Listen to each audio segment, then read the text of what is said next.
ਸਿੱਖਾਂ ਦੇ ਕੇਸਾਂ ਦੇ ਵਿੱਚ ਜਿਹੜੇ ਲੋਕਾਂ ਦੇ ਮਨਾਂ ਦੇ ਵਿੱਚ ਇਹ ਸ਼ੰਕਾ ਆ, ਇਹ ਸ਼ੱਕ ਆ, ਕੀ ਇਹ ਵਾਕਿਆ ਹੀ ਸੱਚ ਆ ਵੀ ਦੋਹਰੇ ਮਾਪਦੰਡ ਤਾਂ ਚੱਲਦਾ? ਵੀ ਜਿਹੜਾ ਐਗਜ਼ੈਕਟਿਵ ਤਾਂ ਕਰਦੀ ਆ ਜਿਹੜੀ ਵਿਤਕਰਾਬਾਜ਼ੀ ਜਾਂ ਤਸ਼ੱਦਦ ਜਿਹੜੀ ਉਹਨਾਂ ਦੀ ਪ੍ਰੋਸੀਕਿਊਸ਼ਨ ਜਾਂ ਇਨਵੈਸਟੀਗੇਸ਼ਨ ਏਜੰਸੀਆਂ ਹੈਗੀਆਂ, ਪਰ ਜੁਡੀਸ਼ੀਅਲ ਸਿਸਟਮ ਵੀ ਇਹੋ ਜਿਹੇ ਆਪਣੇ ਨਾਲ ਸੰਬੰਧਿਤ ਜਿਹੜੇ ਟੈਗ ਕੀਤੇ ਹੋਏ ਕੇਸ ਆ ਉਹਨਾਂ ਲਈ ਉਹਨਾਂ ਨੂੰ ਇੱਕ ਅਨਰਿਟਨ ਜਿਹੜੀਆਂ ਡਾਇਰੈਕਸ਼ਨਸ ਹੁੰਦੀਆਂ ਵੀ ਤੁਸੀਂ ਬੰਦਿਆਂ ਨੂੰ ਖੱਜਲ ਕਰਨਾ, ਲਮਕਾਉਣਾ ਕੇਸਾਂ ਨੂੰ, ਬੇਸ਼ੱਕ ਬਾਅਦ ਚ ਬਰੀ ਹੁੰਦੇ ਬਹੁਤੇ ਕੇਸਾਂ ਚ। ਐਗਜ਼ੈਕਟਿਵ ਦੀਆਂ ਪਾਵਰਾਂ ਹੈਗੀਆਂ ਉਹ ਪੁਲਿਸ ਨੂੰ ਵੀ ਦੇ ਦਿੱਤੀਆਂ। ਅੱਛਾ, ਐਗਜ਼ੈਕਟਿਵ ਤੇ ਜੁਡੀਸ਼ੀਅਲ ਹੁਣ ਜਿਹੜੀ 57 ਆਪਣੇ ਅੱਗੇ ਪਿੰਡਾਂ ਚ ਹੁੰਦੇ ਵੀ 57 ਹੋ ਗਈ, ਉਹ ਐਸਡੀਐਮ ਕਰਦਾ ਹੁੰਦਾ ਸੀ। ਹੁਣ ਜਿੱਥੇ ਪੁਲਿਸ ਕਮਿਸ਼ਨਰ ਆ ਉੱਥੇ ਡੀਸੀਪੀ ਕਰਦਾ। ਹੁਣ ਪੁਲਿਸ ਨੇ ਕੇਸ ਦਰਜ ਕੀਤਾ, ਪੁਲਿਸ ਹੀ ਨਿਆਂ ਅਧਿਕਾਰੀ ਬਣਾਤਾ ਵੀ ਉਹਨੂੰ ਕਿਵੇਂ ਰੱਖਣਾ ਹੈਗਾ, ਕਿੱਦਾਂ ਹੋ ਸਕਦਾ। ਇਹ ਇਸ ਕਿਸਮ ਦੀਆਂ ਜਿਹੜੇ ਵਾਤੇ ਹੋਏ ਆ, ਜਾਂ UAPA ਦੇ ਵਿੱਚ ਇਹਨਾਂ ਨੇ ਕਈ ਬੰਦੇ ਸਿੱਖਾਂ ਨੂੰ ਵੀ ਤੇ ਮੁਸਲਮਾਨਾਂ ਨੂੰ ਵੀ ਜਿਹੜੇ ਟੈਰਰਿਜ਼ਮ ਦੇ ਨਾਂ ਦੇ ਉੱਤੇ ਉਹਨਾਂ ਨੂੰ ਇੰਡੀਵਿਜੂਅਲ ਟੈਰਰਿਸਟ ਡਿਕਲੇਅਰ ਕੀਤਾ, ਜਿਹਦੇ ਉੱਤੇ ਕੇਸ ਹੀ ਨਹੀਂ ਕਦੀ ਚੱਲਿਆ। ਤੁਸੀਂ ਆਪਣੇ ਆਪ ਕੇਸ ਦਰਜ ਕਰ ਲਿਆ ਵੀ ਇਹ ਬੰਦੇ ਨੇ ਆਹ ਕੁਛ ਕਰਵਾਇਆ, ਤੇ ਉਹਨੂੰ ਤੁਸੀਂ ਪ੍ਰੋਸੀਕਿਊਟ ਕੀਤੇ ਤੋਂ ਬਿਨਾਂ ਹੀ ਟੈਰਰਿਸਟ ਡਿਕਲੇਅਰ ਕਰਤਾ। ਹੁਣ ਬਾਹਰਲੇ ਦੇਸ਼ਾਂ ਦੇ ਵਿੱਚ ਵੀ ਕੋਈ ਗਤੀਵਿਧੀ ਹੁੰਦੀ ਉਹਦਾ ਵੀ ਪਰਚਾ ਦਰਜ ਕਰਦੇ ਆ, ਜਿਵੇਂ ਉੱਥੇ UK ਦੇ ਵਿੱਚ ਅੰਬੈਸੀ ਚੋਂ ਇੰਡੀਅਨ ਨੈਸ਼ਨਲ ਬਾਹਰ ਆਇਆ ਗਿਆ, ਉਹ ਪਰਚਾ ਦਿੱਲੀ ਦੇ ਵਿੱਚ ਦਰਜ ਹੋਇਆ। ਤੇ ਸੁਪਰੀਮ ਕੋਰਟ ਕਹਿ ਸਕਦਾ ਵੀ 5-7 ਜੱਜ ਰਹਿ ਗਏ ਜਿਹੜੇ ਜਿਨ੍ਹਾਂ ਕੋਲ ਪਟੀਸ਼ਨ ਲੱਗੇ ਬੇਲ ਦੀ, ਤੇ ਬੰਦਾ ਸੋਚਦਾ ਵੀ ਸ਼ਾਇਦ ਬੇਲ ਮਿਲ ਜਾਵੇ। ਬਾਕੀ ਤਾਂ ਪਤਾ ਹੀ ਹੁੰਦਾ ਵੀ ਇਹ ਜੱਜ ਦੇ ਗਈ ਆ, ਤੇ ਜੱਜ ਪਰਸਨਲ ਕਮੈਂਟ ਵੀ ਕਰਦੇ ਨੇ। ਬਣਾਈ ਗਈ ਜਸਟਿਸ ਅਰੁਣ ਮਿਸ਼ਰਾ ਸੀ ਜਿਹਨੇ ਟ੍ਰਾਂਸਫਰ ਕੀਤੇ ਆ। ਅਰੁਣ ਮਿਸ਼ਰਾ ਓਪਨ, ਤੁਸੀਂ ਗੂਗਲ ਤੇ ਵੀ ਸਰਚ ਮਾਰ ਲਓ ਜਸਟਿਸ ਅਰੁਣ ਮਿਸ਼ਰਾ ਦੇ ਮੋਦੀ ਨਾਲ, ਉਹ ਓਪਨ ਕੋਰਟ 'ਚ ਬਹਿ ਕੇ ਵੀ ਮੋਦੀ ਦੀ ਪ੍ਰੇਜ਼ ਕਰਦਾ ਸੀ। ਤੇ ਉਹਨੇ ਅਡਾਨੀਆਂ ਦੇ ਮੋਦੀ ਨੂੰ ਦਿੱਤੇ ਫਾਇਦਿਆਂ ਦੇ ਜਿਹੜੇ ਆ ਕੇਸ, ਅਡਾਨੀਆਂ ਦੇ ਜਿਹਨੇ ਕਰਪਸ਼ਨ ਦੇ ਜਾਂ ਇਹੋ ਜਿਹੇ ਸੀ, ਮਿਸ ਐਪਰੋਪ੍ਰੀਏਸ਼ਨ ਜਿਹੜੀ ਕੀਤੀ, ਮਨੀ ਲਾਂਡਰਿੰਗ ਜੋ ਵੀ, ਉਹ ਸਾਰੇ ਕੇਸ ਉਹਨੇ ਡਿਸਪੋਜ਼ ਕੀਤੇ ਸੀ ਇਨ ਫੇਵਰ ਆਫ ਅਡਾਨੀ। ਉਹ ਕੋਲਿੰਸ ਸਭ ਤੋਂ ਸੀਨੀਅਰ ਸੀ, ਉਹਨੇ ਬਹਿਸ ਸ਼ੁਰੂ ਕੀਤੀ ਤੇ ਜਸਟਿਸ ਕਹਿੰਦਾ, mister Colin, no need to any argument, I have already decided. ਅੱਛਾ, ਡੈਫੀਨਿਟਲੀ ਡਿਸਾਈਡ ਟ੍ਰਾਂਸਫਰ ਟੂ। ਉਹ ਪਹਿਲਾਂ ਹੀ ਮਨ ਬਣਾ ਕੇ ਆਇਆ ਸੀ, ਉਹ ਮਨ ਬਣਾ ਕੇ ਤੂੰ ਬਹਿਸ ਸੁਣ, ਕੋਈ ਝੂਠੀ ਗਰਾਊਂਡ ਹੀ ਕੋਈ ਤੂੰ ਕੋ ਬਣਾ ਲਾ। ਉਹਨਾਂ ਨੂੰ ਬੇਲ ਦੇਣ ਦੀਆਂ ਜਿਹੜੀਆਂ ਕੰਡੀਸ਼ਨਸ ਨੇ ਉਹ ਇੰਨੀਆਂ ਸਟ੍ਰਿਕਟ ਹੋ ਜਾਂਦੀਆਂ, ਬੰਦਾ ਕਹਿੰਦਾ ਇਹਦੇ ਨਾਲ ਤਾਂ ਮੈਂ ਜੇਲ੍ਹ 'ਚ ਹੀ ਠੀਕ ਆ, ਜਾਂ ਮੈਂ ਜੁਰਮ ਕਬੂਲ ਹੀ ਕਰ ਲੈਣਾ। ਉਹ ਕੰਡੀਸ਼ਨ ਇਹਨਾਂ ਨੇ ਡਾਇਰੈਕਸ਼ਨ ਕਰਤੀ ਸੁਪਰੀਮ ਕੋਰਟ ਨੇ ਵੀ NIA ਦੀਆਂ ਐਕਸਕਲੂਸਿਵ ਕੋਰਟਸ ਬਣਨਗੀਆਂ। ਇੱਕ ਜੱਜ ਕੋ 15 ਤੋਂ ਵੱਧ ਕੇਸ ਨਹੀਂ ਹੋ ਸਕਦੇ। ਜੱਜ ਕੋ 15 ਫਾਈਲਾਂ, ਹੁਣ ਹੈਗੀਆਂ 100 ਫਾਈਲਾਂ ਮਹੀਨੇ। ਸੂਬੇ ਦਾ ਮੁੱਖ ਮੰਤਰੀ ਸੈਂਟਰ ਦੀ ਨਿਗਾਹ 'ਚ ਚਪੜਾਸੀ ਤੋਂ ਵੱਧ ਕੀਮਤ ਹੈ ਨਹੀਂ। ਫੈਡਰਲਿਜ਼ਮ ਖਤਮ ਆ, ਖਤਮ ਆ। ਉਹਨਾਂ ਦੇ ਪੱਲੇ ਕੀ ਝੰਡੀਆਂ ਵਾਲੀਆਂ ਕਾਰਾਂ, ਉਹ ਤਾਂ ਤਨਖਾਹ ਵਾਸਤੇ ਵੀ GST ਇਕੱਠਾ ਕਰਕੇ ਸਟੇਟ ਦਾ ਵੀ ਲੈ ਜਾਂਦੇ ਆ। ਬਾਅਦ ਚਾਹੁੰਦਾ ਵੀ ਇਹ ਅੱਗੇ ਵੀ ਇਹ ਹੋਇਆ ਸੀਗਾ ਵੀ ਜਿਹੜਾ ਪੰਜਾਬ ਦਾ ਮੁੱਖ ਮੰਤਰੀ ਅਕਾਲੀ ਦਲ, ਉਹੀ ਪੰਥ ਦਾ ਲੰਬੜਦਾਰ। ਇਹ ਨੀਤੀ ਬਾਦਲ ਦੀ ਵੀ ਗਲਤ ਸੀ, ਜੇ ਕੋਈ ਹੋਰ ਵੀ ਆਊਗਾ ਉਹਦੀ ਵੀ ਇਹ ਗਲਤ ਆ। ਇਹਨੇ ਕਹਿੰਦੇ ਤੇ ਮਹਾਰਾਜਾ ਰਣਜੀਤ ਸਿੰਘ ਵਾਂਗੂ ਕਹਿੰਦੇ ਜੀ ਰਾਜ ਹੋਵੇ ਬਣਨਾ ਹੈ, ਪਰ ਕੋਈ ਅਕਾਲੀ ਫੂਲਾ ਸਿੰਘ ਬਣਨ ਨੂੰ ਰਾਜੀ ਨਹੀਂ। ਅਕਾਲੀ ਫੂਲਾ ਸਿੰਘ ਬਣਨ ਦਾ ਜਥਾ ਸਾਨੂੰ ਆਪਣੇ ਵਿੱਚੋਂ ਦੇਖਣਾ ਪੈਣਾ, ਤੇ ਅਕਾਲੀ ਫੂਲਾ ਸਿੰਘ ਦੇ ਮਨ ਦੇ ਵਿੱਚ ਨਹੀਂ ਹੋਣਾ ਚਾਹੀਦਾ ਵੀ ਯਾਰ ਰਾਜੇ ਦੀ ਤਾਂ ਤਾਕਤ ਹੀ ਬੜੀ, ਇਹਨਾਂ ਫੌਜ ਬੜੀ, ਮਿਹਨਤ ਪਾਤੇ ਕੱਪੜੇ ਵਾਲੇ ਆ ਜਾਂ ਘੋੜਿਆਂ ਵਾਲੇ ਆ, ਸਾਡਾ ਕੀ ਆ। ਉਹ ਜਿਹੜਾ ਵੀ ਜਥੇਦਾਰ ਲੱਗਦਾ ਉਹ ਕਹਿੰਦਾ ਵੀ ਪਿਛਲਾ ਤਾਂ ਮੂਰਖ ਸੀ ਜਿਹੜਾ ਲੱਥ ਗਿਆ, ਮੈਂ ਬਹੁਤ ਸਿਆਣਾ ਆ। ਚਲੋ ਜੱਜ ਵੀ ਆ, ਸਾਨੂੰ ਰਿਲੀਫ ਦਿੰਦੇ ਆ। ਮੈਂ ਉਹ ਨਾਂ ਨਹੀਂ ਲੈ ਸਕਦਾ, ਮੈਂ ਉਹ ਸੈਟਅਪ ਦੇ ਵਿੱਚ ਆ। ਅਗਲਾ ਕਹਿੰਦਾ ਵੀ ਠੀਕ ਆ, ਪਤਾ ਮਲਕੋ ਸਾਹਿਬ ਸਾਨੂੰ ਇਹ ਹੁੰਦਾ, ਪਰ ਮੈਨੂੰ ਕਈ ਜੱਜਾਂ ਨੇ ਚਾਹ ਦੇ ਕੱਪ ਦੇ ਨਾਲ ਵੀ ਜ਼ਮਾਨਤ ਦਿੱਤੀ ਹੋਈ ਵੀ ਅਸੀਂ ਤੁਹਾਡੇ ਨਾਲ ਆ, ਪਰ ਅਸੀਂ ਵਿਧਨ ਸਿਸਟਮ। ਹੁਣ ਤੁਸੀਂ ਕਹੋ ਵੀ ਉਹਨੇ ਖਾਲਸਤਾਨਾ ਨਾਰਾ ਮਾਰਿਆ ਨਹੀਂ ਜੱਜ ਨੇ ਚੌਂਕ ਚਲਾ ਕੇ, ਇਹ ਕਿੱਦਾਂ ਸਿੱਖ ਹੋ ਸਕਦਾ? ਤੇ ਜਿਹੜਾ ਸਾਨੂੰ ਜਿੱਥੇ ਬਹਿ ਕੇ ਜੋ ਦੇ ਰਿਹਾ ਹੈਗਾ, ਤੇ ਅਸੀਂ ਉਹ ਆਪਣੇ ਨਿੱਜ ਲਈ ਨਹੀਂ ਲੈ ਰਹੇ। ਅਸੀਂ Punjabi radio USA, Punjabi TV USA ਦੇ ਉੱਤੇ ਆਪ ਸਭ ਦਾ ਸਵਾਗਤ ਹੈ। ਮੈਂ ਰਾਜਕਨਵੀਰ ਸਿੰਘ। ਅੱਜ ਦੇ ਇਸ ਪ੍ਰੋਗਰਾਮ ਦੇ ਵਿੱਚ ਤੁਹਾਨੂੰ ਨਿੱਘੀ ਜੀ ਆਇਆਂ ਨੂੰ ਆਖਦੇ ਹਾਂ। ਅੱਜ ਦੇ ਇਸ ਵਿਸ਼ੇਸ਼ ਪ੍ਰੋਗਰਾਮ ਦੇ ਵਿੱਚ ਮੇਰੇ ਨਾਲ ਗੱਲਬਾਤ ਕਰਨ ਦੇ ਲਈ ਜੁੜ ਚੁੱਕੇ ਨੇ ਪੰਜਾਬ ਤੋਂ ਜਿਹੜੇ ਉੱਘੇ ਐਡਵੋਕੇਟ, ਹਿਊਮਨ ਰਾਈਟਸ ਦੇ ਕੇਸਿਸ ਲੜਨ ਵਾਲੇ, ਖਾਸ ਕਰਕੇ ਸਿੱਖਾਂ ਦੇ, ਬੰਦੀ ਸਿੰਘਾਂ ਦੇ, ਜੱਗੀ ਜੌਲ ਦੇ, ਹੋਰ ਬਹੁਤ ਸਾਰੇ ਕੇਸਾਂ ਦੇ ਵਿੱਚ ਇਹਨਾਂ ਦਾ ਨਾਮ ਆਪਾਂ ਅਕਸਰ ਸੁਣਦੇ ਹਾਂ। ਜੁੜ ਚੁੱਕੇ ਨੇ ਮੇਰੇ ਨਾਲ ਸਰਦਾਰ ਜਸਪਾਲ ਸਿੰਘ ਮੰਝਪੁਰ ਜੀ। ਮੰਝਪੁਰ ਸਾਹਿਬ ਜੀ, ਇਹਨੂੰ ਸਵਾਗਤ ਹੈ। ਵਾਹਿਗੁਰੂ ਜੀ ਕਾ ਖਾਲਸਾ, ਵਾਹਿਗੁਰੂ ਜੀ ਕਾ ਖਾਲਸਾ, ਵਾਹਿਗੁਰੂ ਜੀ ਕੀ ਫਤਿਹ। ਸਰਦਾਰ ਜਸਪਾਲ ਸਿੰਘ ਮੰਝਪੁਰ ਜੀ, ਸ਼ੁਰੂਆਤ ਆਪਾਂ ਗੱਲਬਾਤ ਦੀ ਇੱਥੋਂ ਹੀ ਕਰਦੇ ਹਾਂ। ਇੰਡੀਅਨ ਜੁਡੀਸ਼ਰੀ ਸਿਸਟਮ ਨੂੰ ਲੈ ਕੇ ਬਹੁਤ ਸਾਰੇ ਲੋਕਾਂ ਦੇ ਮਨਾਂ ਦੇ ਵਿੱਚ ਤੌਖਲੇ ਨੇ, ਸਵਾਲ ਨੇ ਵੀ ਕਿਵੇਂ ਚੱਲਦਾ ਆ, ਕਿਵੇਂ ਆ। ਅਕਸਰ ਇੱਥੇ ਬੈਠੇ ਵੀ ਤੇ ਉੱਥੇ ਬੈਠੇ ਵੀ ਸਾਰੇ ਜਾਣਿਆਂ ਨੂੰ ਇਹ ਨਜ਼ਰ ਆਉਂਦਾ, ਇੱਦਾਂ ਲੱਗਦਾ ਆ ਵੀ ਦੋਹਰੇ ਮਾਪਦੰਡ ਦੇ ਨਾਲ ਜਿਹੜਾ ਭਾਰਤੀ ਜੁਡੀਸ਼ਰੀ ਸਿਸਟਮ ਆ ਉਹ ਬਿਹੇਵ ਕਰ ਰਿਹਾ ਆ। ਸ਼ੁਰੂਆਤ ਮੈਂ ਇਸੇ ਚੀਜ਼ ਤੋਂ ਕਰ ਲੈਂਦਾ ਮੰਝਪੁਰ ਸਾਹਿਬ, ਵੀ ਇਹ ਜਿਹੜਾ ਇੰਡੀਅਨ ਜੁਡੀਸ਼ਰੀ ਸਿਸਟਮ ਆ, ਖਾਸ ਕਰਕੇ ਸਿੱਖਾਂ ਦੇ ਕੇਸਾਂ ਦੇ ਵਿੱਚ ਜਿਹੜਾ ਲੋਕਾਂ ਦੇ ਮਨਾਂ ਦੇ ਵਿੱਚ ਇਹ ਸ਼ੰਕਾ ਆ, ਇਹ ਸ਼ੱਕ ਆ, ਕੀ ਇਹ ਵਾਕਿਆ ਹੀ ਸੱਚ ਆ ਵੀ ਦੋਹਰੇ ਮਾਪਦੰਡ ਨਾਲ ਚੱਲਦਾ? ਹਾਂ, ਨਹੀਂ ਦੇਖੋ ਰਾਜ, ਜਿਹੜੀ ਗੱਲ ਤੁਸੀਂ ਕੀਤੀ ਦੋਹਰੇ ਮਾਪਦੰਡ ਵਾਲੀ, ਉਹ ਤਾਂ ਅਸੀਂ ਆਪ ਭੋਗ ਰਹੇ ਹਾਂ। ਪਰ ਕਿਉਂਕਿ ਇੰਡੀਅਨ ਜੁਡੀਸ਼ੀਅਲ ਸਿਸਟਮ ਹੈਗਾ, ਇਹ ਬ੍ਰਿਟਿਸ਼ ਜਿਹੜੀ ਆ ਕਲੋਨੀਅਲਿਜ਼ਮ ਦੀ ਜਿਹੜੀ ਲੈਗੇਸੀ ਆ, ਜੋ ਕਾਨੂੰਨ 1947 ਜਾਂ ਉਸ ਤੋਂ ਪਹਿਲਾਂ ਚੱਲਦੇ ਸੀ, ਆਈਪੀਸੀ ਵੀ, ਹੁਣ ਭਾਵੇਂ ਇਹਨਾਂ ਨੇ ਮੌਜੂਦਾ ਮੋਦੀ ਸਰਕਾਰ ਨੇ 2 ਸਾਲ ਪਹਿਲਾਂ ਕਾਨੂੰਨਾਂ ਦੇ ਨਾਮ ਬਦਲੇ ਆ, ਪਰ ਉਹ ਜਿਹੜਾ ਪ੍ਰੋਸੀਜਰ ਆ, ਜੋ ਸੈਟਅਪ ਆ ਸਾਰਾ, ਉਹ ਅੱਗੇ ਨਾਲੋਂ ਵੀ ਜਿਹੜਾ ਖਤਰਨਾਕ ਕੀਤਾ ਹੈਗਾ। ਸੋ ਬ੍ਰਿਟਿਸ਼ ਨੇ ਇਹ ਸਿਸਟਮ ਬਣਾਇਆ ਸੀ, ਜਿਹੜੇ ਬ੍ਰਿਟਿਸ਼ ਗਵਰਨਮੈਂਟ ਦੇ ਖਿਲਾਫ ਲੜਨ ਵਾਲੇ ਸੀ, ਉਹਨਾਂ ਨੂੰ ਲੰਮੀਆਂ ਤਰੀਕਾਂ, ਲੰਮਾ ਜੁਡੀਸ਼ੀਅਲ ਪ੍ਰੋਸੈਸ, ਲੰਮਾ ਸਮਾਂ ਜੇਲ੍ਹਾਂ ਦੇ ਵਿੱਚ ਰੱਖਣਾ, ਤਾਂ ਜੋ ਜਿਹੜੇ ਕੋਈ ਸੁਤੰਤਰਤਾ ਸੰਗਰਾਮੀ ਸੀਗੀ ਉਹਨਾਂ ਨੂੰ ਇਸ ਦੇ ਵਿੱਚ ਐਸਾ ਉਲਝਾਉਣਾ, ਉਹਨਾਂ ਦੀ ਸੋਸ਼ਲ ਇਕਨੋਮਿਕ ਲਾਈਫ ਜਿਹੜੀ ਆ ਉਹ ਖਰਾਬ ਹੋਵੇ, ਤੇ ਉਹ ਉਸੇ ਤਰ੍ਹਾਂ ਚੱਲੀ ਜਾਂਦਾ। ਹੁਣ ਵੀ ਜਿਹੜੇ ਤਾਂ ਐਲੀਟ ਦੇ ਵਿੱਚ ਹੈਗੇ ਆ, ਉਹਨਾਂ ਦੇ ਕੇਸਾਂ ਨੂੰ ਅਰਲੀ ਹੀਅਰਿੰਗ ਹੁੰਦੀ ਆ, ਉਹਨੂੰ ਅਰਲੀ ਰਿਲੀਫ ਮਿਲਦੀ ਆ। ਸਿੱਖਾਂ ਦੇ ਸੰਦਰਭ ਵਿੱਚ ਗੱਲ ਕਰੀਏ ਤਾਂ ਉਹ ਬਹੁਤ ਸਾਰੀਆਂ ਧਾਰਨਾ ਦੇ ਸਕਦੇ, 1950 ਤੋਂ ਲੈ ਕੇ ਹੁਣ ਤੱਕ ਜਦੋਂ ਦਾ ਸੰਵਿਧਾਨ ਲਾਗੂ ਹੋਇਆ, ਵੀ ਜਿਹੜਾ ਐਗਜ਼ੈਕਟਿਵ ਤਾਂ ਕਰਦੀ ਆ ਜਿਹੜੀ ਉਹ ਵਿਤਕਰਾਬਾਜ਼ੀ ਜਾਂ ਤਸ਼ੱਦਦ, ਜਿਹੜੀ ਉਹਨਾਂ ਦੀ ਪ੍ਰੋਸੀਕਿਊਸ਼ਨ ਜਾਂ ਇਨਵੈਸਟੀਗੇਸ਼ਨ ਏਜੰਸੀਆਂ ਹੈਗੀਆਂ। ਪਰ ਜੁਡੀਸ਼ੀਅਲ ਸਿਸਟਮ ਵੀ ਇਹੋ ਜਿਹੇ ਆਪਣੇ ਨਾਲ ਸੰਬੰਧਿਤ ਜਿਹੜੇ ਟੈਗ ਕੀਤੇ ਹੋਏ ਕੇਸ ਆ, ਉਹਨਾਂ ਲਈ ਉਹਨਾਂ ਨੂੰ ਇੱਕ ਅਨਰਿਟਨ ਜਿਹੜੀਆਂ ਡਾਇਰੈਕਸ਼ਨਸ ਹੁੰਦੀਆਂ ਵੀ ਤੁਸੀਂ ਬੰਦਿਆਂ ਨੂੰ ਖੱਜਲ ਕਰਨਾ, ਲਮਕਾਉਣਾ ਕੇਸਾਂ ਨੂੰ, ਬੇਸ਼ੱਕ ਬਾਅਦ ਚ ਬਰੀ ਹੁੰਦੇ ਬਹੁਤੇ ਕੇਸਾਂ 'ਚ, ਇਹੋ ਜਿਹੇ ਕੇਸਾਂ ਦੇ ਵਿੱਚ। ਪਰ ਪਹਿਲਾਂ ਇਹੋ ਜਿਹੇ ਪ੍ਰੋਸੈਸ ਦੇ ਵਿੱਚ ਫਸਦਾ, ਉਹਦਾ ਸੋਸ਼ਲ ਲਾਈਫ, ਉਹਦੀ ਇਕਨੋਮਿਕ ਲਾਈਫ, ਉਹ ਸਾਰੀ ਖਰਾਬ ਹੋ ਜਾਂਦੀ ਆ। ਇਹੀ ਉਹਨਾਂ ਦਾ ਮਕਸਦ ਹੁੰਦਾ ਵੀ ਬੰਦਿਆਂ ਨੂੰ ਆਪਣੇ ਮਿਸ਼ਨ ਤੋਂ, ਆਪਣੀ ਸੋਚ ਤੋਂ, ਆਪਣੇ ਸਿਧਾਂਤ ਤੋਂ ਤੋੜ ਕੇ ਤੇ ਇਸ ਚੱਕਰ ਦੇ ਵਿੱਚ ਫਸਾਉਣਾ, ਇਹੋ ਜਿਹੇ ਚੱਕਰ ਵਿਊ 'ਚ, ਤੇ ਉਹਦੇ ਵਿੱਚ ਫਸ ਜਾਂਦਾ ਬੰਦਾ, ਭਾਵੇਂ ਕਿ ਉਹਦੇ ਚੋਂ ਰਿਲੀਫ ਮਿਲਦਾ ਵੀ ਹੈਗਾ, ਪਰ ਉਹ ਫਿਰ ਕਹਿੰਦੇ ਵੀ ਬੱਕਰੀ ਨੇ ਦੁੱਧ ਦਿੱਤਾ ਮਿੰਗਣਾ ਪਾ ਕੇ, ਉਹਦਾ ਕੀ ਫਾਇਦਾ ਬੰਦਿਆਂ ਨੂੰ। ਹੁਣ ਆਪਣੇ ਬੰਦੀ ਸਿੰਘ 30 ਸਾਲ ਤੋਂ ਬੰਦ ਹੈਗੇ ਆ, ਜਿਨ੍ਹਾਂ ਦੇ ਕੇਸ ਪੈਂਡਿੰਗ ਆ। ਤੁਸੀਂ ਜੱਗੀ ਜੌਲ ਦੀ ਜਾਂ ਹੋਰਨਾਂ ਦੀ ਗੱਲ ਕਰਦੇ ਆ, 8-8, 9-9 ਸਾਲ ਹੋ ਗਏ। ਅਲਟੀਮੇਟਲੀ ਉਹ ਜਿਹੜੇ UAPA ਦੇ ਕੇਸ ਹੈਗੇ ਆ, ਉਹਨਾਂ 'ਚ 5-7 ਸਾਲ ਬੇਲ ਪੈਂਡਿੰਗ ਰਹਿੰਦੀ ਆ, ਬਾਅਦ 'ਚ ਬਰੀ ਹੋ ਜਾਂਦੇ ਆ, ਜਾਂ ਹੁਣ ਦਬਾਅ ਬਣਾ ਕੇ ਉਹਨਾਂ ਤੋਂ ਕਨਫੈਸ ਕਰਾਇਆ ਜਾਂਦਾ ਵੀ ਦੇਖ ਲਓ ਤੁਹਾਨੂੰ ਕੋਰਟਾਂ ਨੇ ਬੇਲਾਂ ਨਹੀਂ ਦੇਣੀਆਂ, ਤੁਸੀਂ ਗੁਨਾਹ ਕਬੂਲ ਕਰੋ। ਉਹ ਮਜਬੂਰੀ ਤਹਿ ਤੇ ਵੀ ਕਰਦੇ ਆ। ਸੋ 100 ਹੱਥ ਰਸਾ ਸਿਰੇ ਤੇ ਗੰਢ, ਇੰਡੀਅਨ ਜੁਡੀਸ਼ੀਅਲ ਸਿਸਟਮ ਜਿਹੜਾ ਬਾਇਸਡ ਆ। ਤੇ ਹੁਣ ਦੇ ਸਮੇਂ 'ਚ ਮੋਦੀ ਰਜੀਮ ਤੋਂ ਬਾਅਦ 2014 ਤੋਂ ਬਾਅਦ ਉਹ ਦਿਨ ਪ੍ਰਤੀ ਦਿਨ ਜਿਹੜਾ ਉਹ ਸੱਤਲ ਵੱਲ ਨੂੰ ਜਾ ਰਿਹਾ, ਤੇ ਵਿਤਕਰੇਬਾਜ਼ੀ ਤੇ ਐਗਜ਼ੈਕਟਿਵ ਦਾ ਪ੍ਰੈਸ਼ਰ, ਜਿਹੜੀਆਂ ਅਦਾਲਤਾਂ, ਖਾਸ ਤੌਰ ਤੇ ਹਾਇਰ ਅਦਾਲਤਾਂ, ਭਾਵੇਂ ਸੁਪਰੀਮ ਕੋਰਟ ਆ, ਹਾਈ ਕੋਰਟ ਆ, ਭਾਵੇਂ ਕਿ ਜੱਜਾਂ ਦੇ ਵਿੱਚ ਵੀ ਧੜੇਬਾਜ਼ੀ ਹੈਗੀ ਆ, ਵੀ ਜਿਹੜੇ ਮੋਦੀ ਨੂੰ ਅਬਲਾਈਜ਼ ਕਰਦੇ ਆ, ਜਾਂ ਜਿਹੜੇ ਲੈਫਟਿਸਟ ਹੈਗੇ ਆ, ਜਾਂ ਯਾਨੀ ਕਿ ਕਿਸੇ ਨਾ ਕਿਸੇ ਤਰ੍ਹਾਂ ਪਹਿਲਾਂ ਕਾਂਗਰਸ ਨਾਲ ਜੁੜੇ ਹੋਏ ਆ, ਜਿਹੜੇ ਮੋਦੀ ਦੇ ਵਿਰੋਧ ਆ। ਸੋ ਪੋਲੀਟੀਕਲ ਹਾਈ ਹੈਂਡਸ ਦੇ ਇਸ਼ਾਰਿਆਂ ਦੇ ਉੱਤੇ, ਜਾਂ ਉਹਨਾਂ ਤੋਂ ਇਸ਼ਾਰਾ ਲੈ ਕੇ ਫਿਰ ਜਿਹੜੇ ਆ ਫੈਸਲੇ, ਜਿਹੜੇ ਪੋਲੀਟੀਕਲ ਕੇਸਿਸ ਨਾਲ ਸੰਬੰਧਿਤ ਹੁੰਦੇ ਆ, ਉਹ ਲਏ ਜਾਂਦੇ ਆ। ਤੇ ਦੋਹਰੇ ਮਾਪਦੰਡ ਸਿੱਖ ਤਾਂ ਭੋਗ ਹੀ ਰਹੇ। ਕੋਈ ਦੋ ਰਾਵਾਂ ਨਹੀਂ, ਕੋਈ ਦੋ। ਅੱਛਾ, ਤੁਸੀਂ ਇਹਦੇ ਵਿੱਚ ਇਹ ਗੱਲ ਕੀਤੀ ਵੀ ਪਹਿਲਾਂ ਨਾਲੋਂ ਵੀ ਹੋਰ ਖਤਰਨਾਕ ਇਹਨਾਂ ਨੇ ਬਣਾ ਦਿੱਤਾ। ਕੋਈ ਉਦਾਹਰਨ ਦਿਓ ਵੀ ਕੀ ਨਿਯਮਾਂ ਦੇ ਵਿੱਚ, ਕੀ ਕਾਨੂੰਨਾਂ 'ਚ ਇਹਨਾਂ ਨੇ ਜਿਹੜੀ ਉਹ ਚੇਂਜ ਕੀਤੀ ਹੈ, ਜਿਹਦੇ ਕਰਕੇ ਇਹ ਤੁਸੀਂ ਕਹਿ ਰਹੇ ਆ ਵੀ ਨਾ ਹੀ ਤਬਦੀਲ ਹੋਏ ਆ ਤੇ ਖਤਰਾ ਹੋਰ ਵੀ ਜ਼ਿਆਦਾ ਇਹਨਾਂ ਨੇ ਵਧਾਤਾ?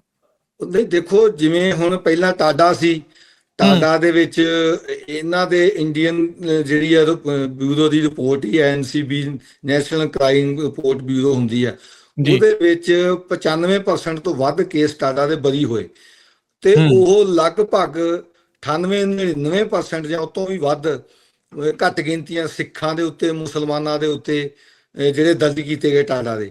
ਬਾਅਦ 'ਚ ਪੋਟਾ ਆਇਆ, ਟਾਡਾ ਖਤਮ ਕਰਨ ਤੋਂ ਪਹਿਲਾਂ ਹੀ ਪੋਟਾ ਬਣਾ ਲਿਆ ਉਹਨਾਂ ਨੇ, ਉਹਦੇ 'ਚ ਕਾਪੀ ਪੇਸਟ ਕਰਤੇ ਸੇਮ ਸੈਕਸ਼ਨ। ਜਦੋਂ ਟਾਡਾ ਦੇ ਖਿਲਾਫ ਵਰਲਡ ਵਾਈਡ ਰੌਲਾ ਪਿਆ ਅਮਰੀਕਾ ਦੇ ਵਿੱਚ, ਬਾਹਰਲੇ ਕੰਟਰੀਆਂ ਵੀ ਦੇਖੋ ਜੀ ਕਿੱਦਾਂ ਕਾਲਾ ਕਾਨੂੰਨ ਹੈਗਾ, ਫਿਰ ਇਹਨਾਂ ਨੇ ਪਰ ਚਲਾਕੀ ਵਰਤੀ, ਟਾਡਾ ਵਾਪਸ ਲੈਣ ਦੇ ਨਾਲ ਹੀ ਇਹਨਾਂ ਨੇ ਉਹ ਪੋਟਾ ਲੈਣ ਦਾ ਪੋਟਾ ਭਾਵੇਂ ਸਿੱਖਾਂ ਦੇ ਉੱਤੇ ਨਹੀਂ ਮੇਰੀ ਕੋਈ ਜਾਣਕਾਰੀ ਵੀ ਕਿਸੇ ਤੇ ਲੱਗਾ, ਪਰ ਉਹ ਮੁਸਲਮਾਨਾਂ ਤੇ ਬਹੁਤ ਜ਼ਿਆਦਾ ਲੱਗਿਆ।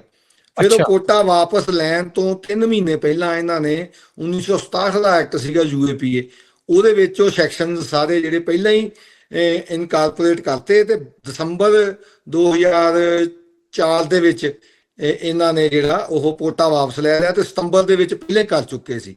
ਹੁਣ UAPA ਵੱਖਰਾ ਸਪੈਸ਼ਲ ਐਕਟ ਆ, ਸਪੈਸ਼ਲ ਪ੍ਰੋਵੀਜ਼ਨਾਂ, ਉਹਦੀ ਸੈਂਕਸ਼ਨ ਦੀ ਪ੍ਰੋਸੀਕਿਊਸ਼ਨ ਸੈਂਕਸ਼ਨ ਲੈਣੀ ਆ, ਫਾਰਮੈਲਿਟੀਜ਼ ਆ, ਗਜ਼ਟਡ ਪੁਲਿਸ ਅਫਸਰ ਕਰ ਸਕਦਾ।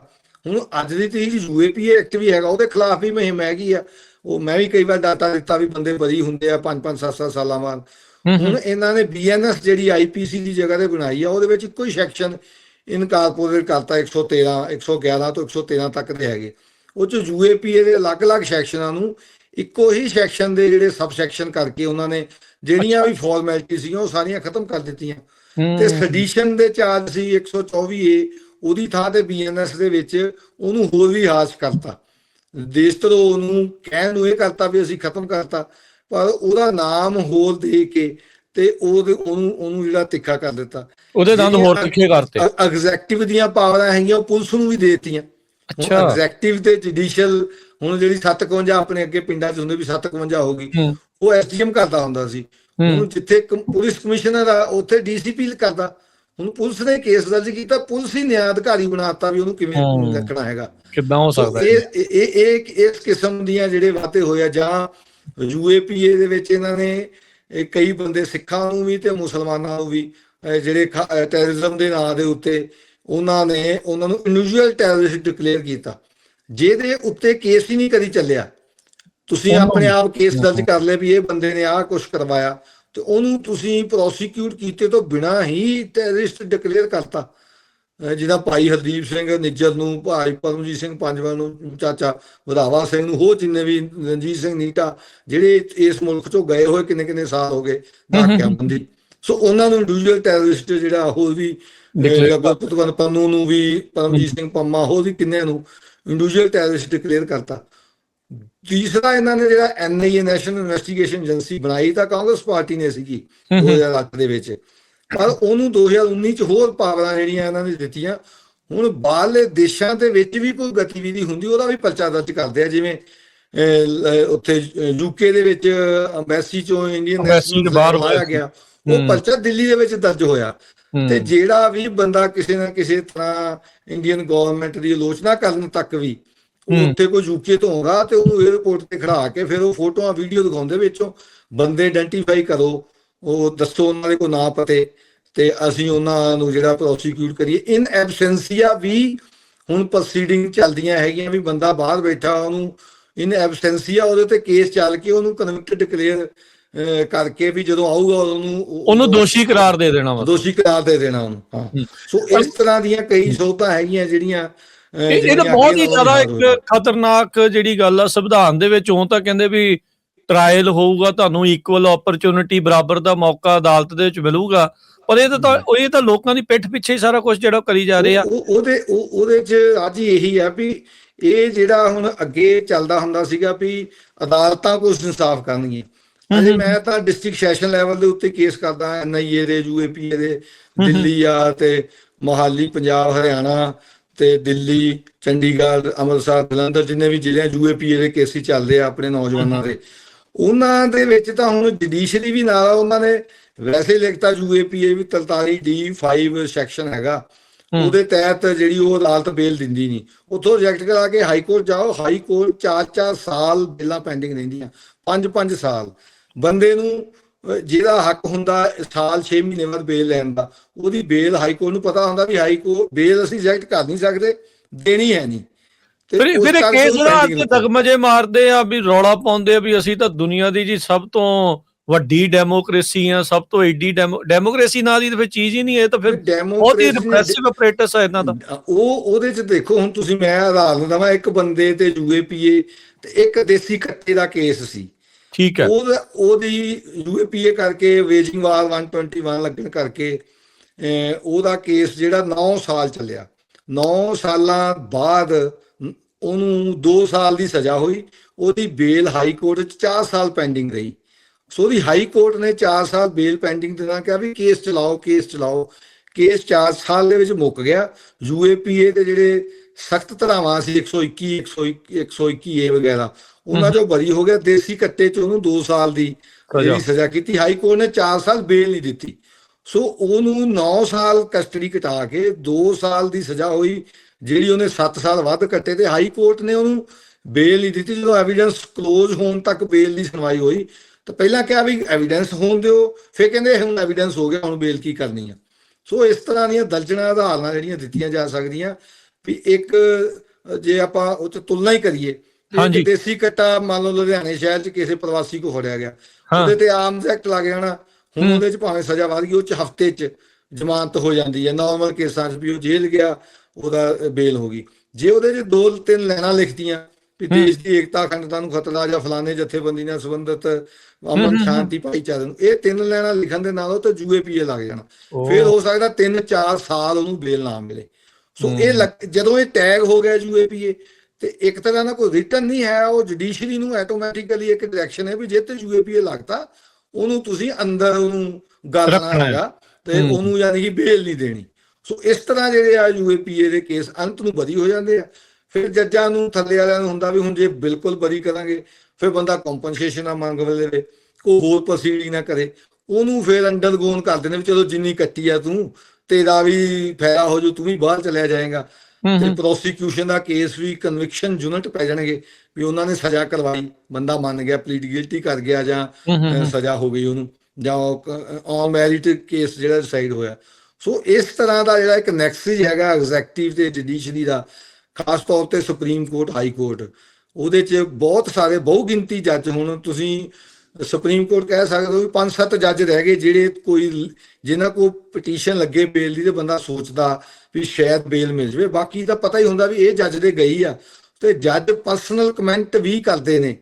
ਕੋਈ ਇੱਥੇ 2020 ਦਾ ਕੇਸ ਸੀ, ਉਹ ਕੇਸ ਮਸ਼ਹੂਰ ਵੀ ਹੋਇਆ, ਬੇਲ ਡਿਸਮਿਸ ਹੋਈ ਸੀ। Gurvinder Singh versus National Investigation Agency ਸੀ, ਉਹਦੇ ਤੇ 2018 ਦੇ ਵਿੱਚ ਕੇਸ ਪਿਆ ਵੀ ਝੰਡਾ ਲਾਇਆ ਗੁਰਪਤਵੰਤ ਸਿੰਘ ਪੰਨੂ ਦੀ ਰੈਫਰੈਂਡਮ 2020 ਦਾ, ਤੇ ਉਹਦੇ ਵਿੱਚ ਉਹ ਬੰਦੇ ਦਾ ਕਾਫੀ ਸੀ। ਇੱਕ ਬੰਦਾ ਸੁਪਰੀਮ ਕੋਰਟ ਤੱਕ ਪਹੁੰਚਿਆ ਤੇ ਉਹਦੇ ਕੋਲ ਰਿਕਵਰੀ ਕੋਈ ਨਹੀਂ ਸੀ, ਨਾ ਕੋਈ ਵੈਪਨ, ਨਾ ਕੋਈ ਅਸਲਾ ਬਰੂਦ, ਸਿਰਫ ਬੈਨਰ ਤੇ ਉਹ ਜਿਹੜੀਆਂ ਹੁੰਦੀਆਂ ਝੰਡਾ ਤੇ ਉਹ ਰੰਗ ਵਾਲੀਆਂ ਜਿਹੜੀਆਂ ਹੁੰਦੀਆਂ ਪ੍ਰੈਸ਼ਰ ਵਾਲੀਆਂ ਸ਼ੀਸ਼ੀਆਂ, ਪੇਂਟ ਵਾਲੀਆਂ, ਉਹ ਉਹਨਾਂ ਦੀ ਰਿਕਵਰੀ ਸੀ ਉਸ ਕੇਸ 'ਚ। ਉਹ ਬੰਦਾ ਬਾਅਦ ਦੇ ਵਿੱਚ ਇੰਨਾ ਡਿਪਰੈਸ਼ਨ ਹੋਇਆ, ਉਹ ਜੇਲ੍ਹ 'ਚ ਸੁਸਾਈਡ ਵੀ ਕਰ ਗਿਆ।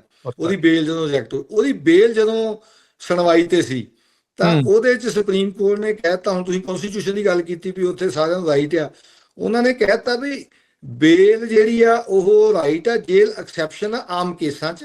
ਯੂਏਪੀਏ ਦੇ ਵਿੱਚ ਬੇਲ ਰੂਲ ਆ, ਤੇ ਜਿਹੜੀ ਆ ਬੇਲ ਜਿਹੜਾ ਹੈਗਾ ਉਹ ਐਕਸੈਪਸ਼ਨ ਆ, ਜੇਲ੍ਹ ਰੂਲ ਆ ਯੂਏਪੀਏ ਜੇ ਕੇਸਾਂ ਦੇ ਵਿੱਚ।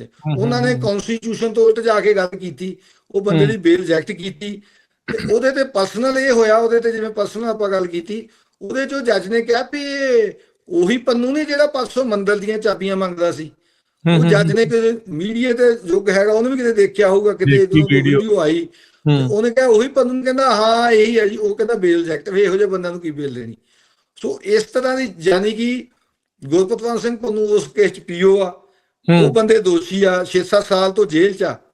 ਉਹਦੇ ਮੌਜੂਦਾ ਬਿਆਨ ਦਾ ਉਹ ਜਿਹੜੇ ਬੰਦੇ ਅੰਦਰ ਆ ਉਹਨਾਂ ਦਾ ਕੋਈ ਸੰਬੰਧ ਨਹੀਂ ਹੈਗਾ, ਪਰ ਫਿਰ ਉਹਦਾ ਵੀ ਅਸਰ ਪਰਸਨਲ ਕਮੈਂਟ ਕਰਕੇ ਤੇ ਉਹਨਾਂ ਨੇ ਜਿਹੜੀ ਆ ਬੇਲ ਰਿਜੈਕਟ ਕੀਤੀ, ਜਿਹੜਾ ਕਿ ਬਣਦਾ ਨਹੀਂ ਸੀ, ਜੋ ਔਨ ਕਾਲ ਆ ਵੀ ਹਾਂ ਬੰਦੇ ਦੀ ਇੰਨੀ ਕਸਟਡੀ ਹੋ ਗਈ, ਬੰਦੇ ਤੇ ਹੋਰ ਕੋਈ ਕੇਸ ਨਹੀਂ ਹੈਗਾ, ਬੰਦੇ ਕੋਲ ਕੋਈ ਰਿਕਵਰੀ ਨਹੀਂ ਹੈਗੀ, ਉਹ ਬੇਲ ਦੇ ਬੇਸ ਆ। ਪਰ ਉਹਨਾਂ ਨੇ ਕਨਸਟੀਟਿਊਸ਼ਨ ਦਾ ਰੂਲ ਹੀ ਬਦਲਤਾ।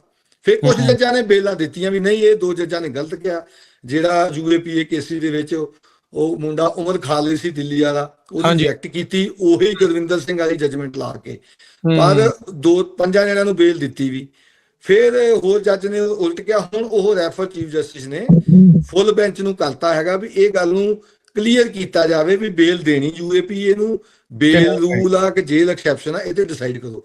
ਜੇ ਉਹ ਕੋਈ ਫੈਸਲਾ ਆ ਜਾਂਦਾ ਉਲਟ, ਫਿਰ ਤੁਸੀਂ ਮੰਨ ਕੇ ਚਲੋ ਯੂਏਪੀਏ ਨੂੰ ਤਾਂ ਸੁਪਰੀਮ ਕੋਰਟ ਤੱਕ ਵੀ ਬੇਲ ਨਹੀਂ ਮਿਲਣੀ, ਤੇ ਕੇਸ ਉਹ ਚੱਲਦੇ ਨਹੀਂ। ਕੇਸ ਜਿਵੇਂ ਜੱਗੀ ਜੋਲ ਦੀ ਗੱਲ ਕੀਤੀ, ਉਹਦੇ 8 ਕੇਸ ਹੈਗੇ ਆ, ਤੇ ਹੁਣ ਉਹ ਜੱਗੀ ਜੌਲ ਦੇ ਹੀ ਅਪਡੇਟ ਦੱਸ ਦਿਓ ਕਿ ਕਿੰਨਿਆਂ ਦੇ ਵਿੱਚ ਕੀ ਕੇਸਾਂ ਦੀ ਕੀ ਸੁਣਵਾਈ ਉਹਦੇ ਜਿਹੜੀ ਤੇ ਉਹ ਕੁੱਲ ਹੋ ਰਹੀ ਹੈ। 11 ਕੇਸ ਜਿਹੜੇ ਆ ਉਹਨੂੰ ਇੰਪਲੀਕੇਟ ਕੀਤਾ ਗਿਆ ਸੀਗਾ, ਹਾਂ। ਜਿਹਦੇ ਵਿੱਚੋਂ ਇੱਕ ਸਪੈਸ਼ਲ ਸੈੱਲ ਦਿੱਲੀ ਦਾ ਡਿਸਚਾਰਜ ਹੋ ਗਿਆ, ਇੱਕ ਮੋਗੇ ਦਾ ਕੇਸ ਸੀ UAPA ਆਰਮਜ਼ ਐਕਟ ਦਾ, ਉਹ ਡਿਸਚਾਰਜ ਹੋ ਗਿਆ, ਚਾਰਜ ਹੀ ਨਹੀਂ ਫਰੇਮ ਹੋਇਆ। ਇੱਕ ਜਿਹਦੇ ਤੋਂ ਉਹਦੀ ਅਰੈਸਟ ਹੋਈ ਸੀ 4 ਨਵੰਬਰ 2017 ਚ, ਉਹ ਕੇਸ ਅਕਿਊਟ ਹੋ ਗਿਆ, ਬਰੀ ਹੋ ਗਿਆ, ਮੋਗੇ ਦਾ ਬਾਘਾ ਪੁਰਾਣਾ ਥਾਣੇ ਦਾ, ਉਹ ਬੇਸ ਕੇਸ ਸੀਗਾ, ਜਿਹਦੇ ਤੋਂ ਬਾਅਦ ਬਾਕੀ ਕੇਸ ਚੱਲੇ ਸੀ। ਉਹੀ ਸੇਮ ਕਾਪੀ ਪੇਸਟ ਐਵੀਡੈਂਸ ਸੀ।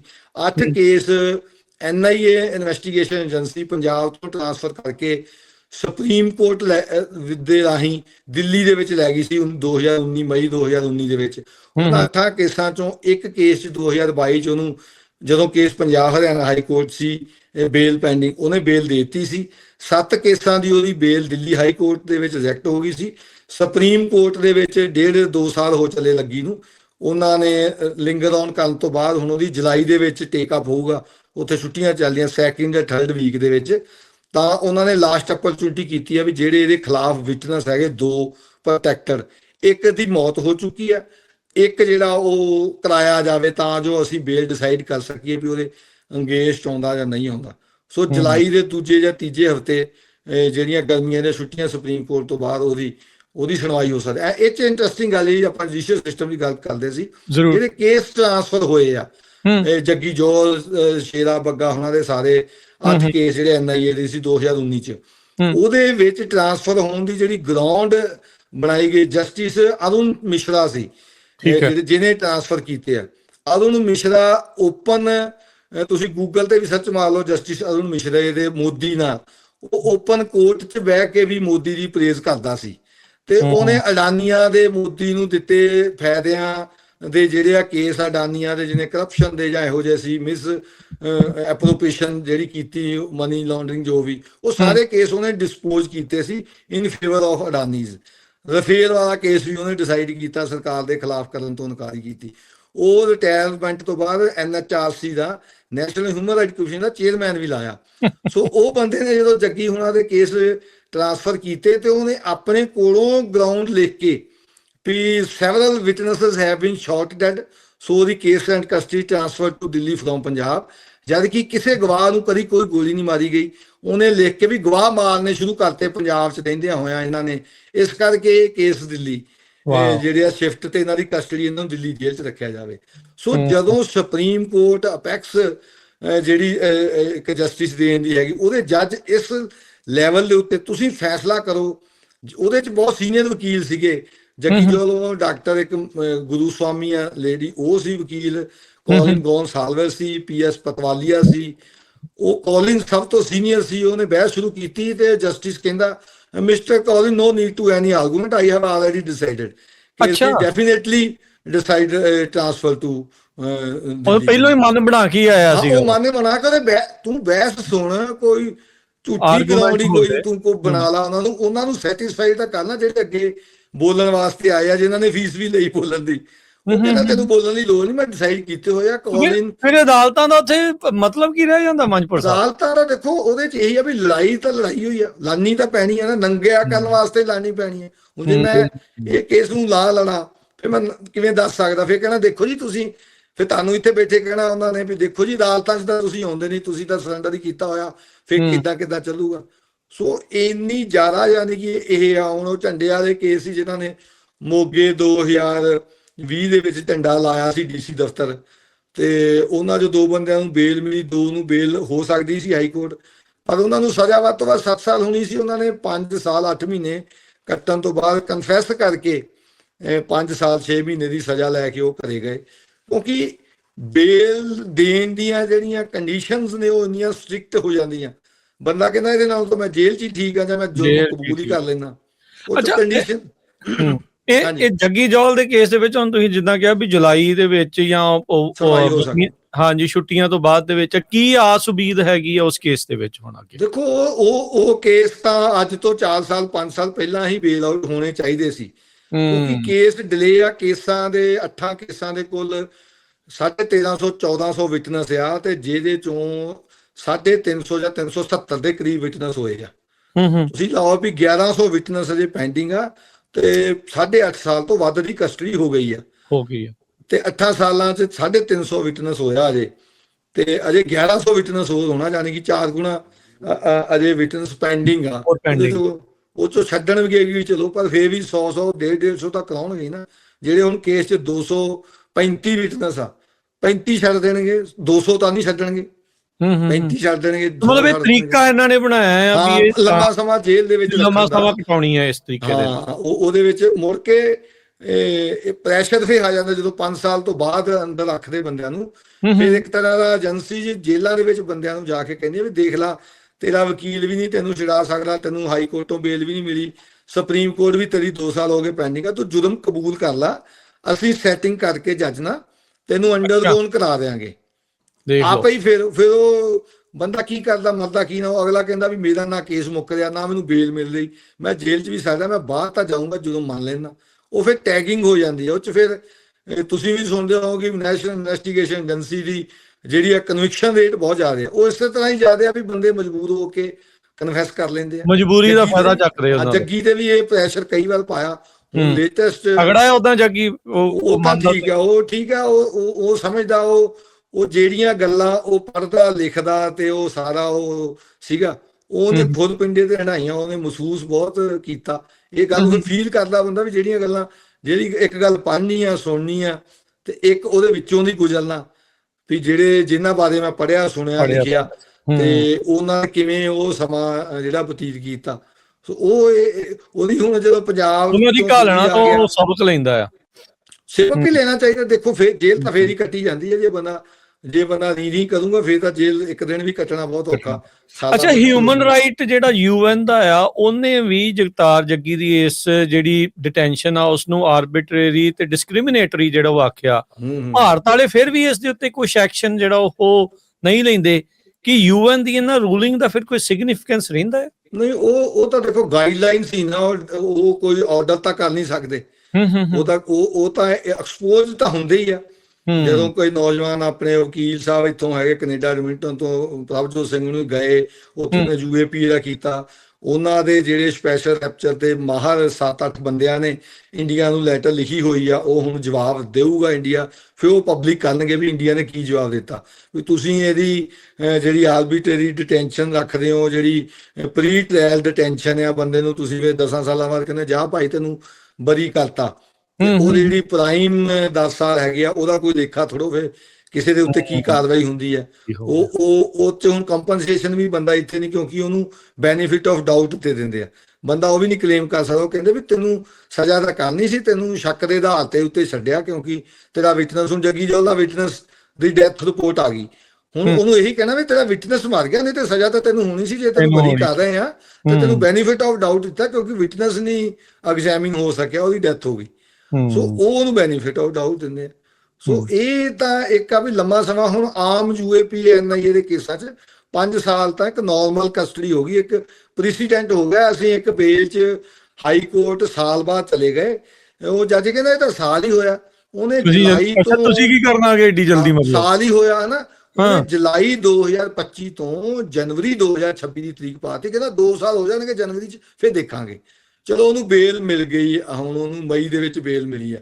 ਉਹ ਯਾਨੀ ਕਿ ਅਲਟੀਮੇਟਲੀ ਉਹਨੇ ਬਰੀ ਹੋਣਾ, ਉਹਦੇ ਕੋਲ ਕੋਈ ਰਿਕਵਰੀ ਨਹੀਂ। ਉਹਦੇ ਨਾਲ ਦੇ ਬੰਦੇ ਪਹਿਲਾਂ ਵੀ ਬਰੀ ਹੋਏ ਆ, ਤੇ ਉਹ ਜੱਜ ਨੂੰ ਵੀ ਪਤਾ, ਥੱਲੇ ਵਾਲੇ ਨੂੰ ਵੀ ਬਰੀ ਹੋਣਾ, ਮੈਨੂੰ ਵੀ ਪਤਾ, ਸਰਕਾਰੀ ਵਕੀਲ ਨੂੰ ਵੀ ਪਤਾ, ਉਸ ਦਾ ਸੰਬੰਧਿਤ ਇਨਵੈਸਟੀਗੇਸ਼ਨ ਉਹਨੂੰ ਵੀ ਪਤਾ ਵੀ ਇਹ ਬਰੀ ਹੋਣਾ। ਪਰ ਉਹ ਬੰਦਾ, ਇਹ ਸਾਰਿਆਂ ਨੂੰ ਪਤਾ ਹੋਣ ਦੇ ਬਾਵਜੂਦ ਵੀ ਬੰਦਾ 2.5 ਸਾਲ ਜਿਹੜੀ ਆ ਉਹਨੂੰ ਸਮਾਂ ਜੇਲ੍ਹ ਦੇ ਵਿੱਚ ਘਟਾਤਾ। ਸੋ ਇਸ ਤਰ੍ਹਾਂ ਦੀਆਂ ਬਹੁਤ ਸਾਰੀਆਂ ਉਦਾਹਰਨਾਂ ਹੈਗੀਆਂ। ਉਹ ਜਿਹੜੀ ਮੈਂ ਗੱਲ ਕੀਤੀ, ਇਹ ਤਾਂ ਮੰਤਰੀ ਸਾਹਿਬ ਇਹ ਆ ਨਾ ਵੀ ਜਿਹੜੇ ਕੁਝ ਕੁ ਲੋਕ ਤਾਂ ਚਲੋ ਜਿੱਦਾਂ ਤੁਸੀਂ ਕਿਹਾ ਵੀ ਵਕੀਲਾਂ ਨੂੰ ਫੀਸ ਵੀ ਦੇਣੀ ਪੈਂਦੀ ਆ, ਇਹ ਕੰਮ ਸੌਖਾ ਥੋੜੀ ਆ।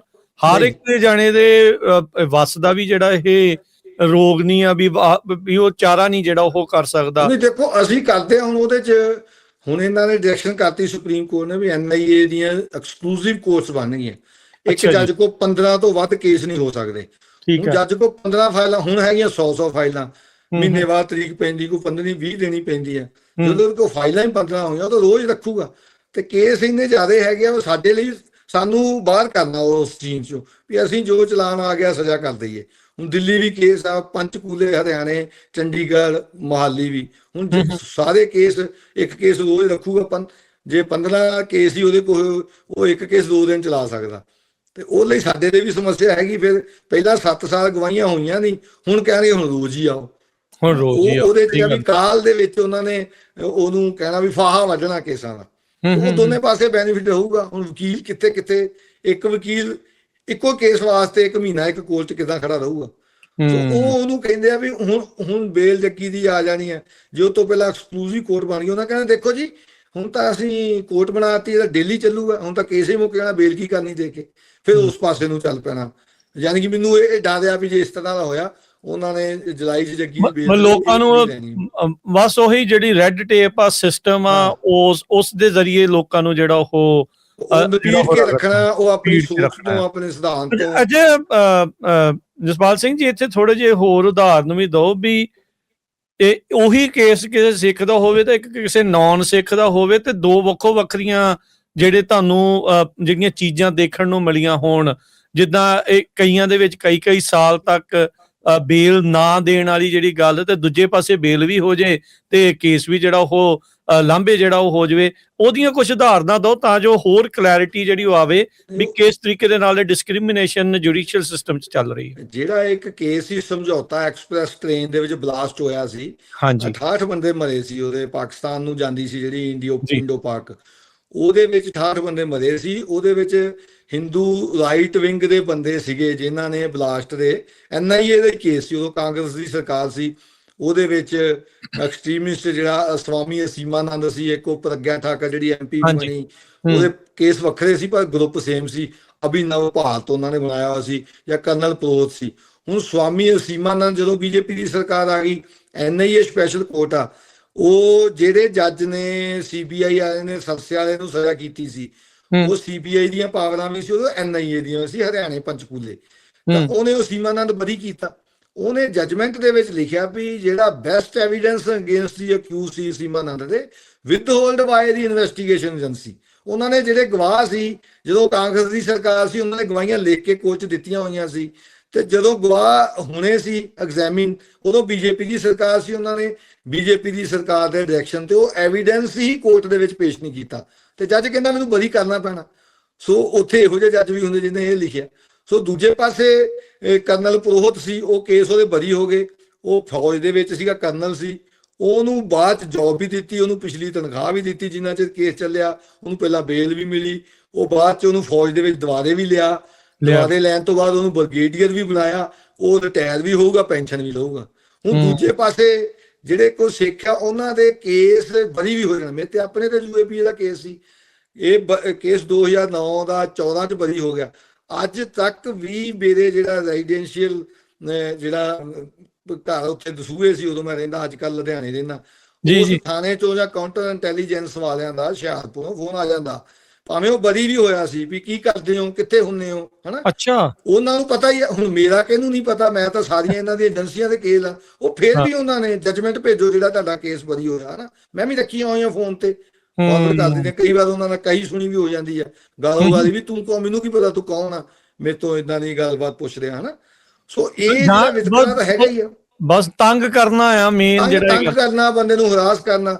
ਜੇ ਇਹ ਅੱਛਾ, ਵੈਸੇ ਮਜਬੂਰੀ ਇਸੇ ਤਰ੍ਹਾਂ ਦੀ ਜਿਹੜੀ ਹੈਗੀ ਆ, ਤੁਸੀਂ ਬੰਦੀ ਸਿੰਘਾਂ ਦੇ ਮਸਲੇ ਤੇ ਲਾ ਲਓ। ਹਾਂਜੀ, ਸਾਰਿਆਂ ਨੂੰ ਪਤਾ 30-35 ਸਾਲ ਹੋ ਗਏ ਆ। ਦੂਜੇ ਪਾਸੇ ਝੂਠੇ ਪੁਲਿਸ ਮੁਕਾਬਲਿਆਂ ਦੇ ਪੁਲਿਸ ਦੋਸ਼ੀ ਜਿਨ੍ਹਾਂ ਨੂੰ 3 ਸਾਲ ਬਾਅਦ ਵੀ ਛੱਡ ਦਿੱਤਾ ਗਿਆ, ਉਹ ਵੀ ਕਤਲ, ਉਹ ਵੀ CBI ਕੇਸ, ਉਹ ਵੀ CBI ਕੇਸ, ਉਹ ਵੀ CBI ਅਦਾਲਤ, ਉਹ ਵੀ CBI ਅਦਾਲਤ, ਉਹਨਾਂ ਨੂੰ ਵੀ ਉਮਰ ਕੈਦ, ਉਹਨਾਂ ਨੂੰ ਵੀ ਉਮਰ ਕੈਦ। ਹੁਣ ਜਿਹੜੇ ਤਾਂ ਪੁਲਿਸ ਵਾਲੇ ਨੇ ਸਿੱਖ ਮਾਰਿਆ, ਉਹ ਉਮਰ ਕੈਦ ਦੀ ਸਜ਼ਾ 3 ਸਾਲ ਹੀ ਕੱਟ ਕੇ ਰਿਹਾ ਹੋ ਗਿਆ। ਉਹਨਾਂ ਰਿਹਾ ਹੋ ਗਏ ਕਿਉਂਕਿ ਉਹਨਾਂ ਦੀਆਂ ਸਜ਼ਾ ਦੇ ਖਿਲਾਫ ਅਪੀਲਾਂ ਵੀ ਹਾਈਕੋਰਟ ਪੈਂਡਿੰਗ ਸੀ। ਸਰਕਾਰ ਨੇ ਐਗਜ਼ੈਕਟਿਵ ਦਾ ਡਿਸੀਜਨ ਲੈ ਕੇ ਉਹਨਾਂ ਨੂੰ ਪਾਰਡਨ ਕਰਤਾ। ਜੇ ਉਹਨਾਂ ਦੀ ਜੌਬ ਰਹਿੰਦੀ ਹੈ, ਉਹ ਜੌਬ ਵੀ ਕਰਨਗੇ। ਜੇ ਉਹ ਰਿਟਾਇਰਮੈਂਟ ਹੋ ਗਏ 60 ਸਾਲ 58 ਸਾਲ ਤੋਂ, ਤਾਂ ਉਹਨਾਂ ਨੂੰ ਪੈਨਸ਼ਨ ਬੈਨੀਫਿਟ ਵੀ ਮਿਲਣਗੇ। ਹੁਣ ਦੂਜੇ ਪਾਸੇ ਤੁਸੀਂ ਲਾ ਲਓ ਵੀ ਬੇਅੰਤ ਮਰਡਰ ਕੇਸ 'ਚ ਸਾਡੇ ਪੁਲਿਸ ਵਾਲੇ ਭਰਾ ਵੀ ਸੀਗੇ, ਰਾਜੋਆਣਾ ਪੰਜਾਬ ਪੁਲਿਸ 'ਚ ਸੀ, ਭਾਈ ਲਖਵਿੰਦਰ ਸਿੰਘ ਲੱਖਾ ਪੁਲਿਸ।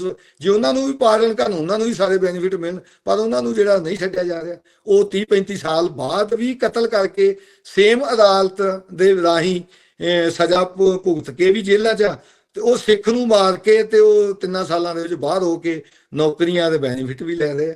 ਸੋ ਇਹ ਵਿਤਕਰਾ ਹੀ ਹੈ, ਡਬਲ ਸਟੈਂਡਰਡ ਆ ਵੀ ਹਾਂਜੀ ਹਾਂ ਫੈਸਲਾ ਉਹ ਐਗਜ਼ੈਕਟਿਵ ਨੇ ਕਰਨਾ, ਐਗਜ਼ੈਕਟਿਵ ਚਾਹੇ ਜਿਹਨੂੰ ਮਰਜ਼ੀ ਛੱਡ ਦੇਵੇ, ਐਗਜ਼ੈਕਟਿਵ ਭਾਵੇਂ ਕਿਸੇ ਨੂੰ 50 ਸਾਲ ਨਾਲ ਛੱਡੇ, ਜਿਹੜਾ ਅਸੀਂ ਕਹਿੰਦੇ ਆ ਉਹ ਅਸੀਂ ਕਈ ਵਾਰ ਬੰਦੀ ਗਲਤ ਸਿੰਘਾਂ ਦੇ ਕੇਸ ਦੇ ਵਿੱਚ ਇਹੀ ਆ ਵੀ ਸਜ਼ਾਵਾਂ ਪੂਰੀਆਂ ਹੋਣ ਦੇ ਬਾਵਜੂਦ ਵੀ ਤਾਂ ਵੀ ਨਹੀਂ ਜਿਹੜਾ ਉਹਨਾਂ ਨੂੰ ਜਿਹੜਾ ਸਜ਼ਾ, ਇਹ ਟੈਕਨੀਕਲੀ ਤੇ ਲੀਗਲੀ ਟਰਮ ਗਲਤ ਹੈ। ਸਜ਼ਾ ਪੂਰੀ, ਲਾਈਫ ਦਾ ਮਤਲਬ ਲਾਈਫ ਆ।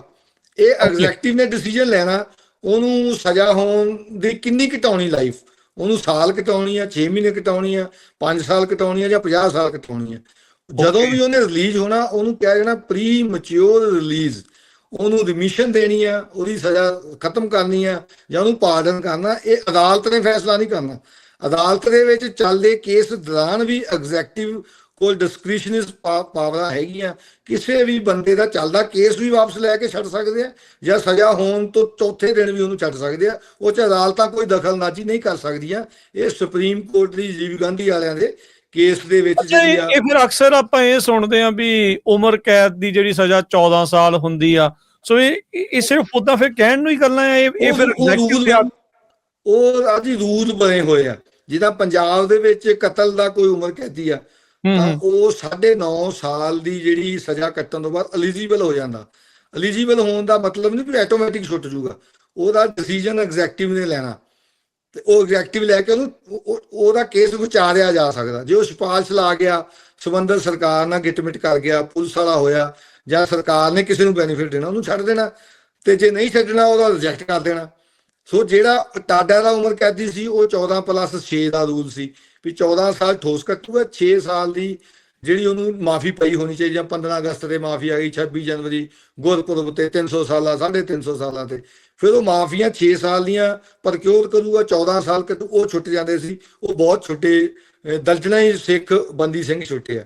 ਹੁਣ ਇਹ ਕਿਉਂਕਿ ਮਸਲਾ ਪੋਲੀਟੀਕਲਾਈਜ਼ ਹੋ ਗਿਆ ਤੇ ਇਹਦਾ ਬੈਨੀਫਿਟ ਲੈਣਾ ਕ੍ਰੈਡਿਟ ਵਾਰ ਦੇ ਵਿੱਚ ਪੈ ਗਿਆ ਬੰਦੀ ਸਿੰਘਾਂ ਦਾ ਮਸਲਾ ਵੀ ਇਹ ਕਿਹਦੇ ਰਾਹੀਂ ਕਿਹਨੇ ਛੱਡਣੇ ਆ।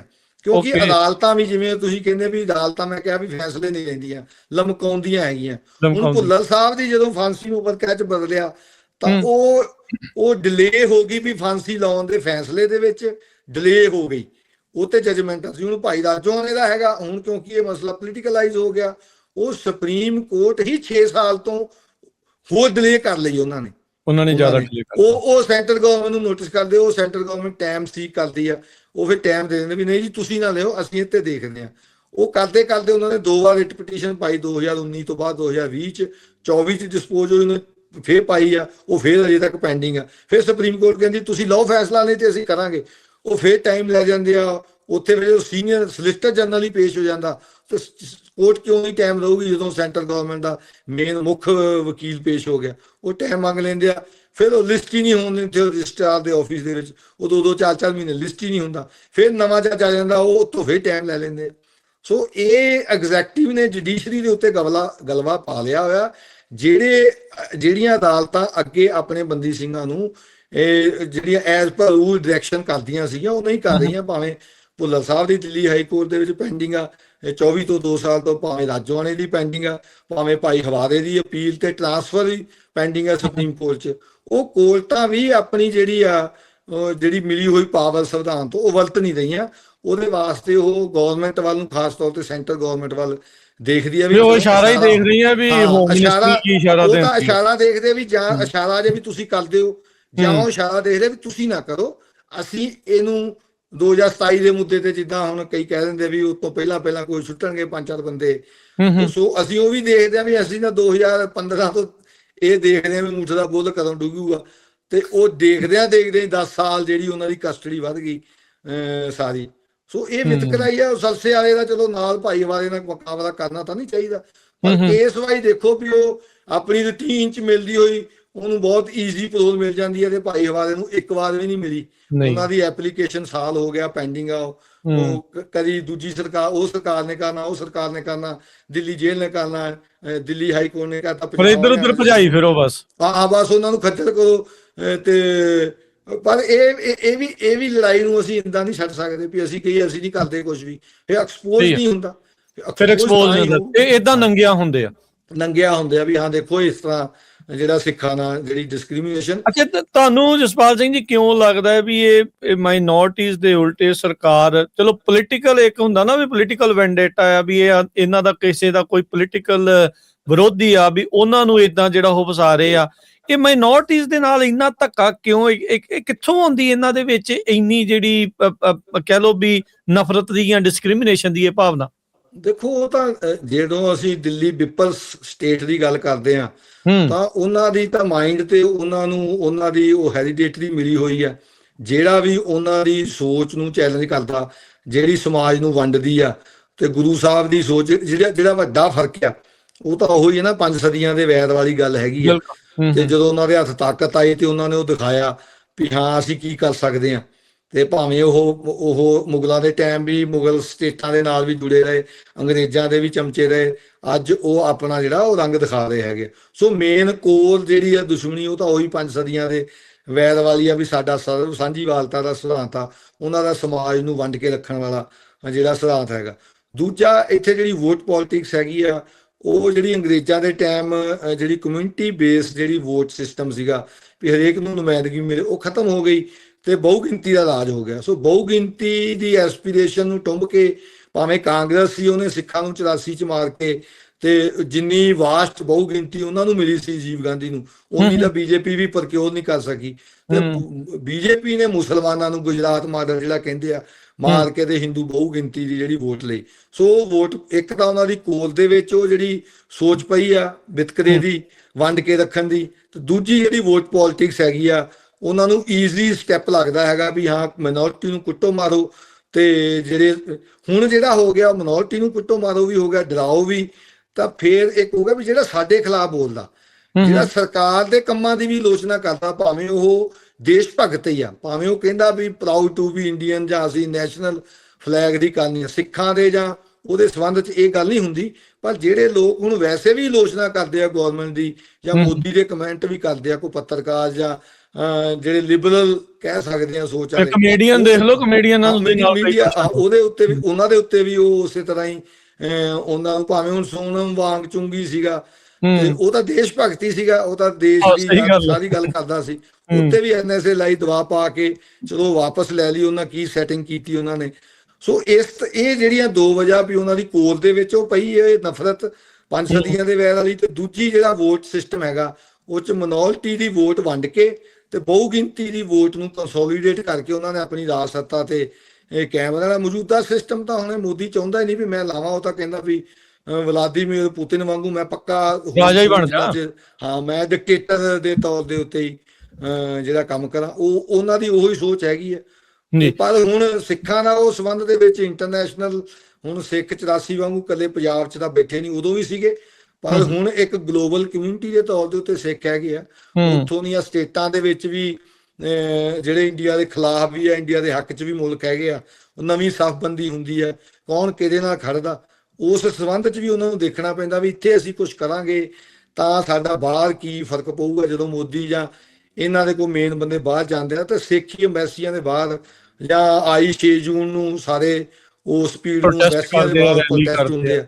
ਸੋ ਉਹਨਾਂ ਸਾਰੀਆਂ ਗੱਲਾਂ ਦਾ ਦਬਾਅ ਤਾਂ ਇੱਥੇ ਲੋਕਲ ਪੈਂਦਾ ਹੀ ਆ ਪੰਜਾਬ ਦੇ ਵਿੱਚ, ਪਰ ਇਹ ਵੀ ਇਹਨਾਂ ਦੇ ਉੱਤੇ ਵੀ ਇੱਕ ਦਬਾਅ ਹੁੰਦਾ ਵੀ ਕੋਈ ਇਹੋ ਜਿਹੀ ਕੰਮ ਨਾ ਕਰਨ ਜਿਹਦੇ ਨਾਲ ਉਹਨਾਂ ਨੂੰ ਨਿਰੁੱਤਰ ਹੋਣਾ ਪਏ। ਜਾਂ UN ਦੇ ਵਿੱਚ ਜਿਵੇਂ ਮੈਂ ਗੱਲ ਕੀਤੀ ਵੀ ਉਹਨਾਂ ਨੇ UAPA ਤੇ ਉਹਨਾਂ ਨੂੰ ਕੀਤਾ, ਇਹਨਾਂ ਨੇ ਜਵਾਬ ਜਿਹੜਾ ਬਹੁਤ ਹੀ ਬੇਥਵਾ ਜਿਹਾ ਦਿੱਤਾ, ਤੇ ਹੁਣ ਦੁਬਾਰੇ ਉਹ ਕੀ ਜਵਾਬ ਦਿੰਦੇ ਆ। ਸੋ ਉਸ ਤਰ੍ਹਾਂ ਦੀ ਲੌਬਿੰਗ ਵੀ ਚੱਲਦੀ ਹੈ। ਸੋ ਇਹ ਤਾਂ ਇਦਾਂ ਹੀ ਵਧਿਆ ਹੀ ਆ। ਮੈਨੂੰ ਲੱਗਦਾ ਆਉਂਦੇ ਦਿਨਾਂ 'ਚ ਉਹ ਜਿਹੜੀ stick and carat the policy ਆ ਉਹ ਲਾਗੂ ਹੋਊਗੀ 2027 ਦੀਆਂ ਇਲੈਕਸ਼ਨਾਂ 'ਚ ਪੰਜਾਬ ਦੇ ਮੱਦੇਨਜ਼ਰ। ਜਸਪਾਲ ਸਿੰਘ ਜੀ, ਇਹ ਦੱਸਿਓ ਵੀ ਜਿਹੜੇ ਬਾਹਰ ਬੈਠੇ ਸਿੱਖ ਆ, ਜਿੱਦਾਂ ਤੁਸੀਂ ਦੱਸਿਆ ਵੀ ਹੁਣ ਉੱਥੇ ਤੇ ਤੁਸੀਂ ਲੜਾਈਆਂ ਲੜ ਰਹੇ ਆ, ਤੁਹਾਡੇ ਵਾਂਗੂ ਹੋਰ ਵੀ ਕਈ ਜਾਣੇ ਆਪੋ ਆਪਣੇ ਪੱਧਰ ਦੇ ਉੱਤੇ ਲੜ ਰਹੇ ਆ, ਇੱਥੇ ਬੈਠੇ ਜਿਹੜੇ ਸਿੱਖ ਆ ਉਹ ਸੋਚਦੇ ਆ ਵੀ ਅਸੀਂ ਮਦਦ ਕਰੀਏ, ਕਿਵੇਂ ਕਰੀਏ, ਹੈਲਪਲੈਸ ਨੇ ਜਦੋਂ ਇਦਾਂ ਦੀਆਂ ਗੱਲਾਂ ਸੁਣਦੇ ਆ ਵੀ ਉਹ ਸਮਝ ਨਹੀਂ ਆਉਂਦੀ ਵੀ ਕੀ ਕਰੀਏ। ਕੀ ਇੱਥੋਂ ਦੀ ਜਿਹੜੀ ਡਾਇਸਪੋਰਾ ਕਮਿਊਨਿਟੀ ਆ ਉਹਨਾਂ ਨੂੰ ਕੀ ਕਰਨਾ ਚਾਹੀਦਾ ਜਿਹਦੇ ਨਾਲ ਡਿਫਰੈਂਸ ਹੋਵੇ? ਦੇਖੋ, ਉਹਦੇ 'ਚ ਜਿਹੜੀ ਹੁਣ ਸਿੱਖਾਂ ਨੂੰ ਲੋੜ ਵੱਡੀ ਤਾਂ ਹੈਗੀ ਆ ਇੰਟਰਨੈਸ਼ਨਲੀ ਜਥੇਬੰਦ ਹੋਣ ਦੀ, ਤੇ ਜਥੇਬੰਦ ਸਾਡੇ ਜਥੇ ਹੋਣੇ ਚਾਹੀਦੇ, ਇੱਕ ਨਹੀਂ ਜਥੇਬੰਦੀ ਹੋ ਸਕਦੀ ਜਾਂ ਏਕਤਾ ਇੱਕ ਨਿਸ਼ਾਨ ਪ੍ਰਧਾਨ ਵਾਲੀ ਗੱਲ ਨਹੀਂ ਚੱਲਣੀ।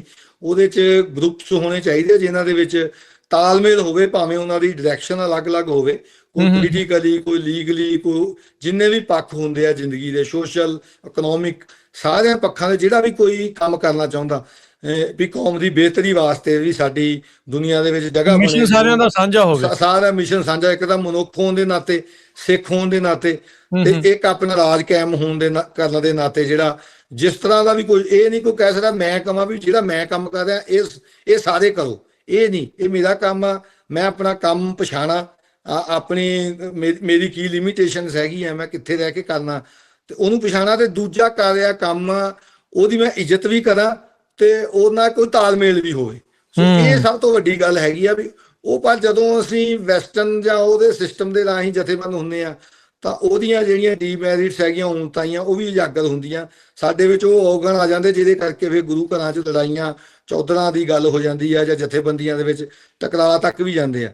ਅਸੀਂ ਆਪਣੇ ਜਿਹੜੇ ਗੁਰੂ ਸਾਹਿਬ ਨੇ ਗੁਰਮਤਾ ਕਰਨ ਦੀ, ਸਾਂਝੀ ਲੀਡਰਸ਼ਿਪ, ਸਾਂਝੇ ਫੈਸਲੇ ਲੈਣ ਦੀ ਸਾਡੇ ਬਜ਼ੁਰਗਾਂ ਨੇ ਸਾਨੂੰ ਦਿੱਤੀ ਸੀ, ਉਹਨੂੰ ਜਿਹੜਾ ਪੁਨਰ ਸੁਰਜੀਤ ਕਰਕੇ, ਤੇ ਸਾਨੂੰ ਕੌਮਾਂਤਰੀ ਪੱਧਰ ਦੇ ਉੱਤੇ ਫੈਸਲੇ ਵੀ ਲੈਣੇ ਚਾਹੀਦੇ ਆ, ਤੇ ਲੋਕਲ ਲੈਵਲ ਦੇ ਉੱਤੇ ਵੀ ਜਿਹੜੇ ਆ ਉਹਨਾਂ ਦੇ ਜਿਹੜੇ ਫੈਸਲੇ ਲੈਣ ਦੀ ਲੋੜ ਆ, ਤੇ ਉਹਦੇ ਤੇ ਕੰਮ ਕਰਨ ਦੀ ਲੋੜ ਆ। ਹਰੇਕ ਬੰਦੇ ਨੂੰ ਆਪਣੀ ਊਰਜਾ ਤੇ ਆਪਣੇ ਕੰਮ ਕਰਨ ਦਾ ਜਿਹੜਾ ਦਾਈਆ ਉਹ ਤੈਅ ਕਰਕੇ ਤੇ ਉਹਦੇ ਉੱਤੇ ਵਰਕ ਕਰਨਾ ਚਾਹੀਦਾ। ਹੁਣ ਤੁਸੀਂ ਵੀ ਉੱਥੇ ਬੈਠੇ ਸੁਣਦੇ ਆ, ਦੇਖਦੇ ਆ ਵੀ ਭਾਰਤ ਦੇ ਦੁਆਰਾ ਜਿਹੜੇ ਬਾਹਰ ਬੈਠੇ ਖਾਸ ਕਰਕੇ ਸਿੱਖ ਐਕਟਿਵਿਸਟ ਆ, ਉਹਨਾਂ ਨੂੰ ਨਿਸ਼ਾਨਾ ਬਣਾਇਆ ਜਿਹੜਾ ਹੋ ਜਾ ਰਿਹਾ ਬਾਹਰਲੇ ਮੁਲਕਾਂ ਦੇ ਵਿੱਚ, ਇਹ ਕਿੰਨਾ ਕੁ ਵੱਡਾ ਖਤਰਾ ਆ, ਤੇ ਬਾਹਰ ਬੈਠੇ ਸਿੱਖਾਂ ਨੂੰ ਇਹਦੇ ਬਾਰੇ ਕਿੰਨਾ ਕੁ ਹੋਰ ਪਤਾ ਹੋਣਾ ਚਾਹੀਦਾ ਜੋ ਤੁਸੀਂ ਉੱਥੇ ਇੰਟਰਨਲੀ ਦੇਖਿਆ? ਦੇਖੋ, ਜਿਹੜਾ ਟ੍ਰਾਂਸਨੈਸ਼ਨਲ ਰਿਪਰੈਸ਼ਨ ਵਾਲੀ ਗੱਲ ਹੈਗੀ ਹੈ, ਇੰਡੀਆ ਨੇ ਮੋਦੀ ਰਜੀਮ ਦੇ ਵਿੱਚ ਜਾ ਕੇ, ਹਾਂ ਮਨਸ਼ੇ ਤਾਂ ਉਹਨਾਂ ਦੇ ਪਹਿਲਾਂ ਵੀ ਰਹੇ ਆ, ਪਹਿਲਾਂ ਵੀ ਬਹੁਤ ਇਹਨਾਂ ਨੇ ਕੋਸ਼ਿਸ਼ਾਂ ਕੀਤੀਆਂ, ਬਾਹਰ ਜਿਹੜੇ ਵੀ ਕੋਈ ਸਿੱਖ ਆਵਾਜ਼ਾਂ ਹੈਗੀਆਂ ਉਹਨਾਂ ਨੂੰ ਚੁੱਪ ਕਰਾਉਣਾ, ਉਹ ਸਾਮ ਦਾਮ ਡੰਡ ਭੇਦ ਹਰੇਕ ਤਰ੍ਹਾਂ ਦੀ ਜਿਹੜੀ ਪਾਲਿਸੀ ਉਹ ਜਿਹੜੀ ਪਿੱਪਲ ਦੀ ਹੈਗੀ ਉਹ ਲਾਗੂ ਕਰਦੇ ਆ। ਸੋ ਉਹਦੇ ਵਿੱਚ ਅਲਰਟ ਰਹਿ ਕੇ ਤੇ ਸੁਚੇਤ ਹੋ ਕੇ ਹੀ ਆ, ਕਿਉਂਕਿ ਸਿਸਟਮ ਪਰ ਇੰਡੀਆ ਦਾ ਉਹੀ ਆ ਜੋ 1970ਵਿਆਂ ਦੇ ਵਿੱਚ ਸੀ, ਉਹੀ ਬੰਦੇ ਅੱਜ ਉਹਨਾਂ ਏਜੰਸੀਆਂ ਦੇ ਜਿਹੜੇ ਟੌਪ ਦੇ ਉੱਤੇ ਪਲੇ ਕਰ ਰਹੇ ਹੈਗੇ ਆ, ਤੇ ਉਹਨਾਂ ਉਹ ਕਰ ਰਹੇ ਆ, ਉਹਨਾਂ ਦੀ ਆਪਣੀ ਨੀਤੀ ਆ, ਪਰ ਸਾਡੀ ਆਪਣੀ ਨੀਤੀ ਹੋਣੀ ਚਾਹੀਦੀ ਹੈ ਵੀ ਅਸੀਂ ਕਿਵੇਂ ਇਸ ਗੱਲ ਨੂੰ ਸਮਝਣਾ ਤੇ ਉਹਦਾ ਜਿਹੜਾ ਉਹਦੇ ਨਾਲ ਮੁਕਾਬਲਾ ਕਰਨਾ ਹੈਗਾ। ਸੋ ਉਹ ਤਾਂ ਚੱਲ ਰਿਹਾ, ਉਹ ਵਧਿਆ ਹੀ ਆ, ਤੇ ਇਹਦੇ ਵਿੱਚ ਜਿਵੇਂ ਮੈਂ ਸਟਿਕ ਐਂਡ ਕੈਰਟ ਪਾਲਿਸੀ ਕੀਤੀ ਆ, ਉਹਨਾਂ ਨੇ ਇੱਥੇ ਤਾਂ ਗਾਜਰ ਦਿਖਾਉਣੀ ਆ ਤੇ ਉੱਥੇ ਡੰਡਾ ਮਾਰਨਾ। ਸੋ ਉਹਨਾਂ ਨੇ ਇਹ ਵੀ ਕਹਿਣਾ ਵੀ ਡਾਇਸਪੋਰਾ ਸਿੱਖ ਤੇ ਜਿਹੜਾ ਉਹ ਸਬ ਕੰਟੀਨੈਂਟ ਦੇ ਵਿੱਚ ਸਿੱਖ ਆ, ਉਹ ਇੱਕ ਦੂਜੇ ਦੇ ਬਰਖਲਾਫ ਹੋ ਜਾਣ। ਤੇ ਕੋਈ ਵੀ ਸਾਂਝੇ ਰੂਪ ਦੇ ਵਿੱਚ ਅਜਿਹਾ ਨਹੀਂ, ਉੱਥੋਂ ਵਾਲਿਆਂ ਨੂੰ ਜਾਂ ਉੱਥੋਂ ਵਾਲਿਆਂ ਨੂੰ ਨਹੀਂ ਕਰਨਾ ਚਾਹੀਦਾ, ਜਿਨ੍ਹਾਂ ਦੇ ਨਾਲ ਉਹਨਾਂ ਦੇ ਵਿੱਚ ਕੋਈ ਉਹ ਵਿਤਕਰਾ ਵਧੇ ਜਾਂ ਉਹਨਾਂ ਫਾਸਲਾ ਵਧੇ, ਭਾਵੇਂ ਉਹ ਇੱਕ ਦੂਜੇ ਦੇ ਕੰਮਾਂ ਨੂੰ ਚੁੱਪ ਰਹਿ ਕੇ ਦੇਖਣ, ਪਰ ਆਲੋਚਨਾ ਦੇ ਪੱਧਰ ਵੀ ਇੱਕ ਪੱਧਰ ਤੱਕ ਹੋ ਸਕਦਾ ਆ, ਪੈਂਤੜੇ ਦੇ ਵਿੱਚ ਫਰਕ ਹੋ ਸਕਦਾ, ਜਿਹੜਾ ਨੀਤੀ ਤੇ ਨਿਸ਼ਾਨਾ ਉਹ ਤੈਅ ਕਰਕੇ ਫਿਰ ਉਹਨਾਂ ਨੂੰ ਚੱਲਣਾ ਚਾਹੀਦਾ, ਪੈਂਤੜਾ ਆਪਣਾ ਹੋ ਸਕਦਾ, ਪਰ ਕਿਸੇ ਦੇ ਰਾਹ 'ਚ ਰੋੜਾ ਨਹੀਂ ਬਣਨਾ ਚਾਹੀਦਾ, ਤਾਲਮੇਲ ਕਰਕੇ ਜਿਹੜੀ ਆ ਉਹ ਆਪਣੀ ਗੱਲ ਰੱਖਣੀ ਚਾਹੀਦੀ। ਸੋ ਸਾਡਾ ਨਿਸ਼ਾਨਾ ਤਾਂ ਇਹੀ ਆ ਵੀ ਇੱਕ ਸਿੱਖ ਹੋਣ ਦੇ ਨਾਤੇ ਜੋ ਸਾਡੇ ਫਰਜ਼ ਗੁਰੂ ਨੇ ਐਦ ਕੀਤੇ ਆ ਖਾਲਸੇ ਨੂੰ, ਉਹ ਅਦਾ ਕਰਦੇ ਹੋਏ ਮਨੁੱਖਤਾ ਦੇ ਭਲੇ ਲਈ, ਸਰਬੱਤ ਦੇ ਭਲੇ ਲਈ ਐਸਾ ਸਮਾਜ ਰਾਜ ਦੀ ਸਥਾਪਨਾ ਹੋਵੇ ਜਿਸ 'ਚ ਵਿਗ ਸਕੇ ਖਾਲਸਾ ਪੰਥ ਵੀ, ਤੇ ਜਿਹੜੇ ਜਰਵਾਣੇ ਦੀ ਭਖਿਆ ਹੋ ਸਕੇ, ਗਰੀਬ ਦੀ ਰੱਖਿਆ ਹੋ ਸਕੇ, ਜੋ ਗੁਰੂ ਸਾਹਿਬ ਨੇ ਫਰਜ਼ ਐਦ ਕੀਤੇ ਆ। ਸੋ ਇਹ ਸਾਨੂੰ ਕੰਮ ਮੱਦੇਨਜ਼ਰ ਕਰਦੇ ਇਹ ਸਾਰੀ ਲੜਾਈ ਲੜਨੀ ਚਾਹੀਦੀ, ਭਾਵੇਂ ਉਹ ਕਾਨੂੰਨੀ ਹੋਵੇ, ਭਾਵੇਂ ਕੋਈ ਹੋਰ ਤਰ੍ਹਾਂ ਦੀ ਹੋਵੇ। ਜੀ, ਪੰਜਾਬ 'ਚ ਤੁਸੀਂ ਹੁਣ ਵਿਚਰਦੇ ਹੋ, ਸਾਰੇ ਪਾਸੇ ਦੇਖਦੇ ਹੋ, ਪੋਲੀਟੀਕਲ ਸਿਸਟਮ ਦੇ ਵੀ ਤੁਸੀਂ ਉਹਨੂੰ ਨੇੜਿਓਂ ਜਿਹੜਾ ਕਹਿ ਲਓ ਵੀ ਦੇਖਿਆ, ਸਾਰੇ ਜਾਣਿਆਂ ਦੇ ਨਾਲ ਆਲੇ ਦੁਆਲੇ ਤੁਸੀਂ ਦੇਖਦੇ ਹੋ ਵੀ ਕੀ ਜਿਹੜਾ ਉਹ ਹੋ ਰਿਹਾ। ਜਿਹੜੇ ਵਾਰਿਸ ਪੰਜਾਬ ਇਸ ਟਾਈਮ ਜਥੇਬੰਦੀ ਅੰਮ੍ਰਿਤਪਾਲ ਸਿੰਘ, ਉਹਨਾਂ ਉੱਤੇ ਜਿਹੜੀ NSA ਬਾਰ-ਬਾਰ ਜਿਹੜੀ ਉਹ ਲੱਗ ਰਹੀ ਆ, ਉਸ ਬਾਰੇ ਤੁਸੀਂ ਕੀ ਸੋਚਦੇ ਹੋ? ਪੰਜਾਬ ਸਰਕਾਰ ਦਾ ਵੀ ਨਾਮ ਵਿੱਚ ਆਉਂਦਾ ਆ, ਭਾਰਤੀ ਸਰਕਾਰ ਦਾ ਵੀ ਆਉਂਦਾ, ਦਿਬੜੂਗੜ੍ਹ ਦੇ ਵਿੱਚ ਰੱਖਿਆ ਆ, ਬਾਹਰ ਬੈਠਾ ਡਾਇਸਪੋਰਾ ਕਾਫੀ ਉਹਦੇ ਬਾਰੇ ਜਾਣਨਾ ਜਿਹੜਾ ਉਹ ਚਾਹੁੰਦਾ ਆ, ਕੀ ਉਸ ਦੇ ਬਾਰੇ ਤੁਹਾਡੇ ਕੋਲ ਹੈਗਾ ਦੱਸਣ ਨੂੰ ਅਪਡੇਟ? ਲੀਗਲ ਅਪਡੇਟ ਤਾਂ ਮੈਂ ਨਹੀਂ, ਉਹਨਾਂ ਦੇ ਲੀਗਲ ਟੀਮ ਦੇ ਵਿੱਚ ਤਾਂ ਹੈ ਨਹੀਂ, ਇੱਕ ਦੋ ਬੰਦਿਆਂ ਦੇ ਕੇਸ ਹੈਗੇ ਮੇਰੇ ਕੋਲ ਜਿਹੜੇ ਇੱਥੇ ਅੰਮ੍ਰਿਤਸਰ ਦੇ ਨਾਲੇ ਵਾਲੇ, ਉਹ ਮੈਂ ਕਰਦਾ ਹੈਗਾ। ਬਾਕੀ NSA ਹੁਣ ਤਾਂ ਖਤਮ ਹੋ ਗਈ, ਹੁਣ ਤਾਂ ਉਹ ਨੋਰਮਲ ਕੇਸ ਦੇ ਵਿੱਚ ਹੀ ਰੱਖਿਆ ਹੋਇਆ ਦਿਬੜੂਗੜ੍ਹ ਦੇ ਵਿੱਚ, ਤੇ ਇਹ ਆ ਵੀ ਉਹ ਵੀ ਹੁਣ ਵੋਟਾਂ ਵਾਲੀ ਪਾਰਟੀ ਹੋ ਗਈ, ਜਿਵੇਂ ਅਕਾਲੀ ਦਲ ਅੰਮ੍ਰਿਤਸਰ ਆ, ਅਕਾਲੀ ਦਲ ਬਾਦਲ ਆ, ਅਕਾਲੀ ਦਲ ਪੁਨਰ ਸੁਰਜੀਤ ਆ, ਅਕਾਲੀ ਦਲ ਵਾਰਿਸ ਪੰਜਾਬ ਦੇ, ਉਹ ਇੱਕ ਵੋਟਾਂ ਵਾਲੀ ਪਾਰਟੀ ਆ। ਹੁਣ ਉਹ ਜਿਹੜਾ ਵਿਦਨ ਕਨਸਟੀਟਿਊਸ਼ਨ ਜਿਹੜੀ ਲੜਾਈ ਆ, ਉਹ ਤਾਂ ਸਿੱਖਾਂ ਦੀ ਆਨੰਦਪੁਰ ਦੇ ਮਤੇ ਦੇ ਮੁਤਾਬਕ ਹੀ ਰਹੀ ਆ। ਉਹਨਾਂ ਨੇ ਵੋਟਾਂ ਲੈਣੀਆਂ, ਸਭ ਵਰਗਾਂ ਕੋਲ ਜਾਣਾ, ਦੱਸੋ ਉਹਨਾਂ ਨੂੰ ਆਨੰਦਪੁਰ ਦੇ ਮਤੇ ਦੀ ਜਿਹੜੀ ਖੁਦ ਮੁਖਤਿਆਰ ਖਿੱਤਾ ਤੇ ਰਾਜਸੀ ਵਿਧਾਨ ਸਿਰਜਣ ਦੀ ਜਿਹੜੀ ਗੱਲ ਕੀਤੀ, ਉਹਦੇ ਉੱਤੇ ਰਾਜਨੀਤੀ ਕਰਨੀ ਚਾਹੀਦੀ ਹੈ। ਅਕਾਲੀ ਦਲ ਦੀ ਸਪੇਸ ਤਾਂ ਹੈਗੀ ਆ, ਤੇ ਜਿਹੜਾ ਸਿੱਖ ਭਾਵਨਾਵਾਂ ਦੀ ਤਰਜਮਾਨੀ ਕਰਕੇ ਆਊਗਾ ਉਹ ਅੱਗੇ ਆ ਜਾਊਗਾ ਪਰ ਉਹ ਐਕਸਪਲੋਇਟ ਨਾ ਹੋਵੇ। ਹੁਣ 1997 ਦੇ ਵਿੱਚ ਜਦੋਂ ਅਕਾਲੀ ਦਲ ਬਾਦਲ ਆਇਆ ਸੀ ਤੇ ਲੋਕਾਂ ਨੇ ਇੱਕ ਭਾਵਨਾ ਦੇ ਨਾਲ ਹੀ, ਬਾਦਲਾਂ ਨੇ ਵੀ NSA ਕੱਟੀਆਂ ਸੀ, ਕੇਸਾਂ ਦੇ ਵਿੱਚ ਰਹੇ ਸੀ, ਪਰ ਉਹ ਇਹ ਸਿਸਟਮ ਚੱਲਣ ਨਹੀਂ ਦਿੰਦਾ। ਹੁਣ ਤੁਸੀਂ ਕਹੋ ਵੀ ਸੈਂਟਰ ਗਵਰਨਮੈਂਟ ਤੇ ਪੰਜਾਬ ਸਰਕਾਰ 'ਚ ਕੋਈ ਫਰਕ ਆ, ਭਗਵੰਤ ਮਾਨ ਜਾਂ ਮੋਦੀ ਦੇ ਵਿੱਚ ਕੋਈ ਫਰਕ ਆ? ਕੋਈ ਫਰਕ ਨਹੀਂ ਹੈਗਾ। ਇਹ ਮੋਦੀ ਨੇ ਤਾਂ, ਸਰਕਾਰ ਨੇ ਤਾਂ ਸੈਂਟਰਲਾਈਜ਼ ਕਰ ਦਿੱਤਾ ਹੈਗਾ। ਸਰਕਾਰਾਂ ਸੂਬਿਆਂ ਦੀਆਂ ਤਾਂ, ਸੂਬੇ ਦਾ ਮੁੱਖ ਮੰਤਰੀ ਸੈਂਟਰ ਦੀ ਨਿਗਾਹ 'ਚ ਚਪੜਾਸੀ ਤੋਂ ਵੱਧ ਕੀਮਤ ਹੈ ਨਹੀਂ। ਫੈਡਰਲਿਜ਼ਮ ਖਤਮ ਆ ਵੀ ਖਤਮ ਆ। ਉਹਨਾਂ ਦੇ ਪੱਲੇ ਕੀ ਝੰਡੀਆਂ ਦੀਆਂ ਕਾਰਾਂ, ਉਹ ਤਾਂ ਤਨਖਾਹ ਵਾਸਤੇ ਵੀ GST ਇਕੱਠਾ ਕਰਕੇ ਸਟੇਟ ਦਾ ਵੀ ਲੈ ਜਾਂਦੇ ਆ, ਬਾਅਦ 'ਚ ਫਿਰ ਉਹ ਜਿੱਦਾਂ ਉਹ ਫਿਰਦੇ ਉੱਥੇ ਜਾ ਕੇ ਆਪਣੀ ਮਰਜ਼ੀ ਨਾਲ ਲਿਲਕਲੀਆਂ ਕਢਾਉਂਦੇ ਆ। ਸੋ ਪੰਜਾਬ ਉੱਥੇ ਤਾਂ ਹੁਣ ਸਾਰਾ ਕੁਝ ਫ੍ਰੀ ਪੀਸ ਚੱਲੀ ਜਾਂਦਾ, ਬਿਜਲੀ ਫ੍ਰੀ, ਹੋਟਲ ਫ੍ਰੀ, ਆ ਵੀ ਫ੍ਰੀ, ਕਣਕ ਫ੍ਰੀ, ਤੇ ਸਰਕਾਰ ਕੋਲ ਕਿੱਥੇ ਮਾਲੀ ਆ ਗਿਆ? ਉਹ ਕਰਜ਼ਾ ਲੈ ਲੈ ਕੇ ਫਿਰ ਵਿਆਜ ਲੈਂਦੇ ਆ, ਫਿਰ ਐਕਸਪਲੋਇਟ ਕਰਦੇ ਆ। ਸੋ ਸਟੇਟ ਗਵਰਨਮੈਂਟਸ ਦੇ ਪੱਲੇ ਜੋ 30 ਸਾਲ ਪਹਿਲਾਂ ਮਾੜਾ ਮੋਟਾ ਸੀਗਾ ਉਹ ਨਹੀਂ ਹੈਗਾ ਹੁਣ। ਇੱਥੇ ਤੁਸੀਂ ਮੁੱਖ ਮੰਤਰੀ ਵੀ ਬਣਾ ਲਓਗੇ ਤੇ ਚੱਲਣਾ ਨਹੀਂ, ਸੈਂਟਰ ਮੁਤਾਬਕ ਚੱਲੋਗੇ ਤਾਂ ਉਹਨਾਂ ਨੇ ਸਰਕਾਰ ਤੋੜ ਕੇ ਪਾਸੇ ਕਰਨੀ ਹੈ। BJP ਦੀ ਜਿਹੜੀ ਪਾਲਿਸੀ ਰਹੀ ਆ, BJP ਨੂੰ ਤੁਸੀਂ ਪੰਜਾਬ ਪੱਧਰ ਤੇ ਨਾ ਦੇਖੋ, BJP ਨੂੰ ਬਾਕੀ ਸਟੇਟਾਂ ਨੂੰ ਦੱਸੋ, ਉਹਨਾਂ ਨੇ ਕਿਹੜਾ ਛੱਡਿਆ ਜਿਹਨਾਂ ਨਾਲ ਵੀ ਅਲਾਇੰਸ ਕੀਤਾ? ਉਹਨਾਂ ਨੇ ਤਾਂ ਆਪਣੀ ਮਤ ਹਿੰਦੂ ਮਤ ਦੀ ਸ਼ਿਵ ਸੈਨਾ ਰਗੜਤੀ, ਉਹਨਾਂ ਨੇ UP ਦੇ ਵਿੱਚ BSP ਰਗੜਤੀ, ਚਟਾਲੇ ਰਗੜਤੇ ਹਰਿਆਣੇ 'ਚ, ਉਹ ਆ ਗਏ ਉੱਥੇ, ਅਸਾਮ ਦੇ ਵਿੱਚ ਅਸਾਮ ਗਣ ਪਰਿਸ਼ਦ ਰਗੜਤੀ, ਜੰਮੂ ਕਸ਼ਮੀਰ ਹੀ ਤੋੜਤਾ ਉਹਨਾਂ ਨੇ, ਮਹਿਬੂਬਾ ਮੁਫਤੀ ਨਾਲ ਪਹਿਲਾਂ ਸਮਝੌਤਾ ਕੀਤਾ। ਸੋ BJP ਦੀ ਤਾਂ ਪਾਲਿਸੀ ਸਾਰੀਆਂ ਸਟੇਟਾਂ ਦੇ ਵਿੱਚ, ਜਿੱਥੇ ਉਹਦੇ 20 ਸਟੇਟਾਂ 'ਚ ਆ ਗਏ ਆ, ਉਹਨਾਂ ਨੇ ਜਿਨ੍ਹਾਂ ਨਾਲ ਅਲਾਇੰਸ ਕੀਤਾ ਪਹਿਲਾਂ ਉਹਨਾਂ ਦੇ ਛੋਟੇ ਬਣੇ, ਫਿਰ ਉਹ ਮੇਨ ਬਣੇ, ਫਿਰ ਉਹਨਾਂ ਨੇ ਪਾਰਟੀ ਤੋੜ ਕੇ ਵਿੱਚ ਆਪਣੇ BJP 'ਚ ਜਿਹੜੀ ਕਰ ਲਈ। ਸੋ ਉਹਨਾਂ ਦੀ ਪਾਲਿਸੀ ਨੂੰ ਸਮਝਣ ਲਈ ਉਹਨਾਂ ਦੀ ਜੋ ਪੈਂਤੜੇਬਾਜ਼ੀ ਹੈਗੀ ਬਾਕੀ ਸਟੇਟਾਂ 'ਚ ਉਹ ਸਮਝਣੀ ਚਾਹੀਦੀ ਆ।